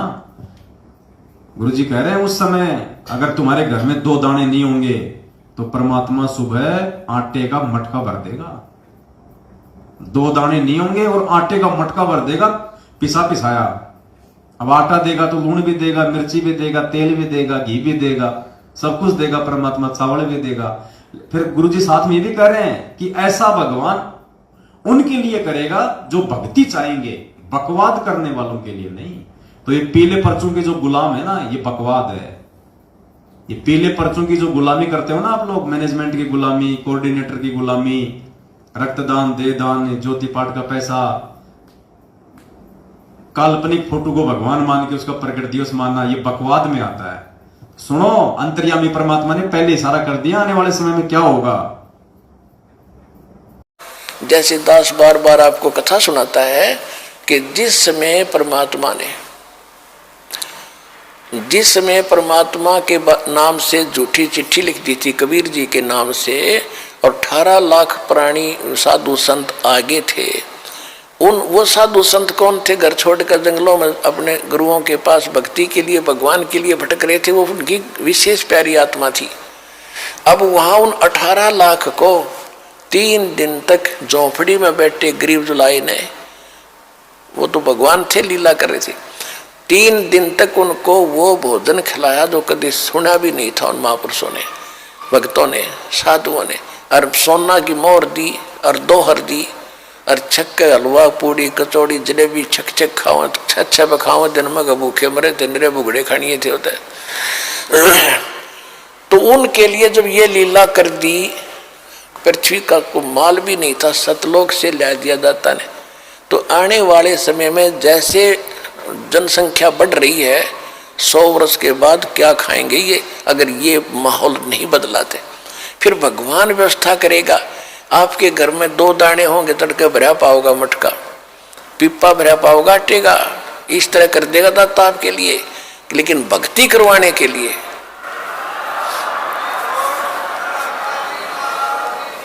ये उनकी करेगा जो भक्ति करेंगे, और जो बकवाद चाहोगे वो अपना करते रहियो। ठीक है, जैसा भक्ति भजन करेंगे उनका लाभ मिल जाएगा, लेकिन वो समस्याएं खड़ी रह जाएंगी। तो ये चमत्कार गुरुजी कह रहे हैं कि परमात्मा उनके लिए करेगा जो भक्ति चाहेंगे, जो बकवाद चाहेंगे उनके लिए नहीं। वो बकवाद करते रहो अपन, फिर जैसा उनका संस्कार है वैसा ही उनको मिलेगा। सुख तो सुख, दुख तो दुख, मृत्यु तो मृत्यु, जीवन तो जीवन। पुण्यात्मा आज भक्ति कौन कर रहा है? परमात्मा आज भक्ति किससे करवा रहा है? सत्सेवकों से, सात संगत से जुड़े हुए भाई बहनों से। आज मर्यादाओं में कौन चल रहा है? सात संगत से जुड़े हुए भाई बहन। इन पहले पर्चों को अपना गुरु मान के कौन नहीं चल रहा? हम सत्सेवक नहीं चल रहे। ये बकवाद है, ये भक्ति मार्ग में नहीं है। ऐसे आंख बंद करके कागज के टुकड़े पे तुम विश्वास करके कि ये गुरुजी का आदेश है। काल ऐसे ठगेगा, त्रिकुटी पे ऐसे ठगेगा, वहां भी तुम ऐसे ही अंधविश्वास करोगे। एक दिन में गुरुजी कहते हैं तुम कोई मास्टर नहीं बन जाओगे, यहाँ पे रिहर्सल हो रही है। आज यदि तुम इतना ज्ञान लेके अंधे होके और एक कागज के टुकड़े पे विश्वास कर रहे हो कि गुरुजी का आदेश है, कल को ये काल तुम्हारा कोऑर्डिनेटर बन के खड़ा हो जाएगा वहां और बोल देगा पेड़ा पर्चा आ गया, गुरुजी का आदेश है, 2 साल बाद चलेंगे, सतलोक अभी नहीं चलेंगे। तुम क्या करोगे? मना ही नहीं कर सकते, वापस आओगे। क्यों? क्योंकि आज तुम्हारी वो ही रिहर्सल हो रही है। जब आज तुम विरोध नहीं कर रहे, आज तुम ज्ञान आधार से ये विवेचन नहीं कर रहे, तो कल को वहां जाने के बाद भी नहीं करोगे। क्योंकि गुरुजी कहते हैं जब शरीर छूटेगा ना तो मालूम थोड़ी चलेगा कि तुम मर गए, तुम त्रिकुटी पे जा रहे हो या तुम सत्संग में जा रहे हो। ऐसे सोचोगे मैं तो गुरुजी के सत्संग में जा रहा हूं, और सामने से आ गया आपका देशराज मान पहन के टोपी, वर्ल्ड कोऑर्डिनेटर। जब तुम छोटे छोटे कोऑर्डिनेटरों का आदेश मान रहे हो तो बड़े के तो मानोगे, और काल उसी का रूप बना के खड़ा हो जाएगा, बोले चलो आदेश हो गया गुरुजी का, 2 साल बाद आएगा विमान तब चलेंगे। 2 साल में तो काल तुम्हारे को गधा बना के छोड़ देगा। तो परमात्मा कहते हैं मालिक उनके साथ ये चमत्कार करेगा जो भक्ति चाहेंगे, जो बकवाद चाहेंगे उनके साथ ये नहीं होगा। तो पुण्यात्माओं, बस ये छोटा सा एक संदेश था जो परमात्मा ने प्रेरणा की। तो सभी भाई बहनों ने मिल बैठ के आप जीव के साथ एक छोटी सी सत्संगति कर ली। आगे भी परमात्मा समय देते रहेंगे, मौका देते रहेंगे, दया बख्शते रहेंगे। तो हम सभी भाई बहन आपस में मिलके छोटी छोटी ये ज्ञान गोष्ठियां, क्योंकि देखो परमात्मा के वचन के अनुसार आने वाले समय में ऐसा ही होना है। देखो जो मैनेजमेंट वाले भाई बहन ना, वो तो बहुत पीछे छूट गए। तुम तो हमें जिंदगी में नहीं पकड़ पाओगे। अगर तुमने 2 साल बाद शुरू किया, समझ में आने के बाद 1 साल बाद शुरू किया, तो हम 7 साल से जो काम कर रहे हैं तुम 1 साल में उसकी पूर्ति कहां से कर दोगे? तो तुम तो बहुत पीछे रह गए भाई लोगों, तुम तो बहुत पीछे रह गए। और सौभाग्यशाली है वो आत्मा जो कई वर्षों से साथ संगतियों से जो जुड़ी हुई है, एक रस। बाकी तो लोग आंधी की तरह आते हैं, 4 दिन बाद तूफान की तरह भाग जाते। वो सोचते हैं वहां तो कोई पद मिलेगा, यहां कोई पदवाद नहीं मिलता भाई। यहां तो अगर भगत बन के रहना है, दास बन के रहना है तो रहो। यहां कोई कोऑर्डिनेटर, कोई संभागीय कोऑर्डिनेटर, कोई सेवादार, कोई ये नहीं है। यहाँ कोई नेता नहीं है, कोई सरपंच नहीं है, कोई ठेकेदार नहीं है, सब भगत है। यहाँ पे सब सेवादार है। यहाँ प्यार प्रेम एकता पक्षपात रहित है, जो सतलोक में है, जो परमात्मा के आश्रम में परमात्मा रखना चाहते थे, लेकिन काल प्रेरित उनके परिवार वालों ने रहने नहीं दिया। तो यहां बकवाद नहीं चलती, यहां भक्ति चलती है। अगर भक्ति करनी है तो साथ संगति में आओ, और अगर बकवाद करके अपना जीवन नाश करना है तो मैनेजमेंट के साथ में लगे रहो। फिर परमात्मा कहते हैं कि कौन सी वाणी है मालिक की, उनको देवगढ़ जोड़,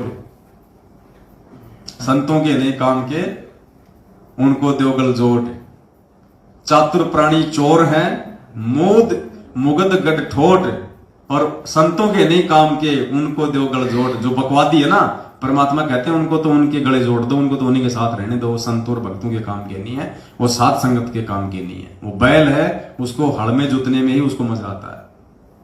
तो भाई और बहनों, बस ये छोटी सी विनती थी, परमात्मा ने दया बख्शी, आप सभी के बीच में आए बैठे, फिर से मालिक दया बख्शेंगे तो फिर छोटी छोटी सात संगतियां होंगी।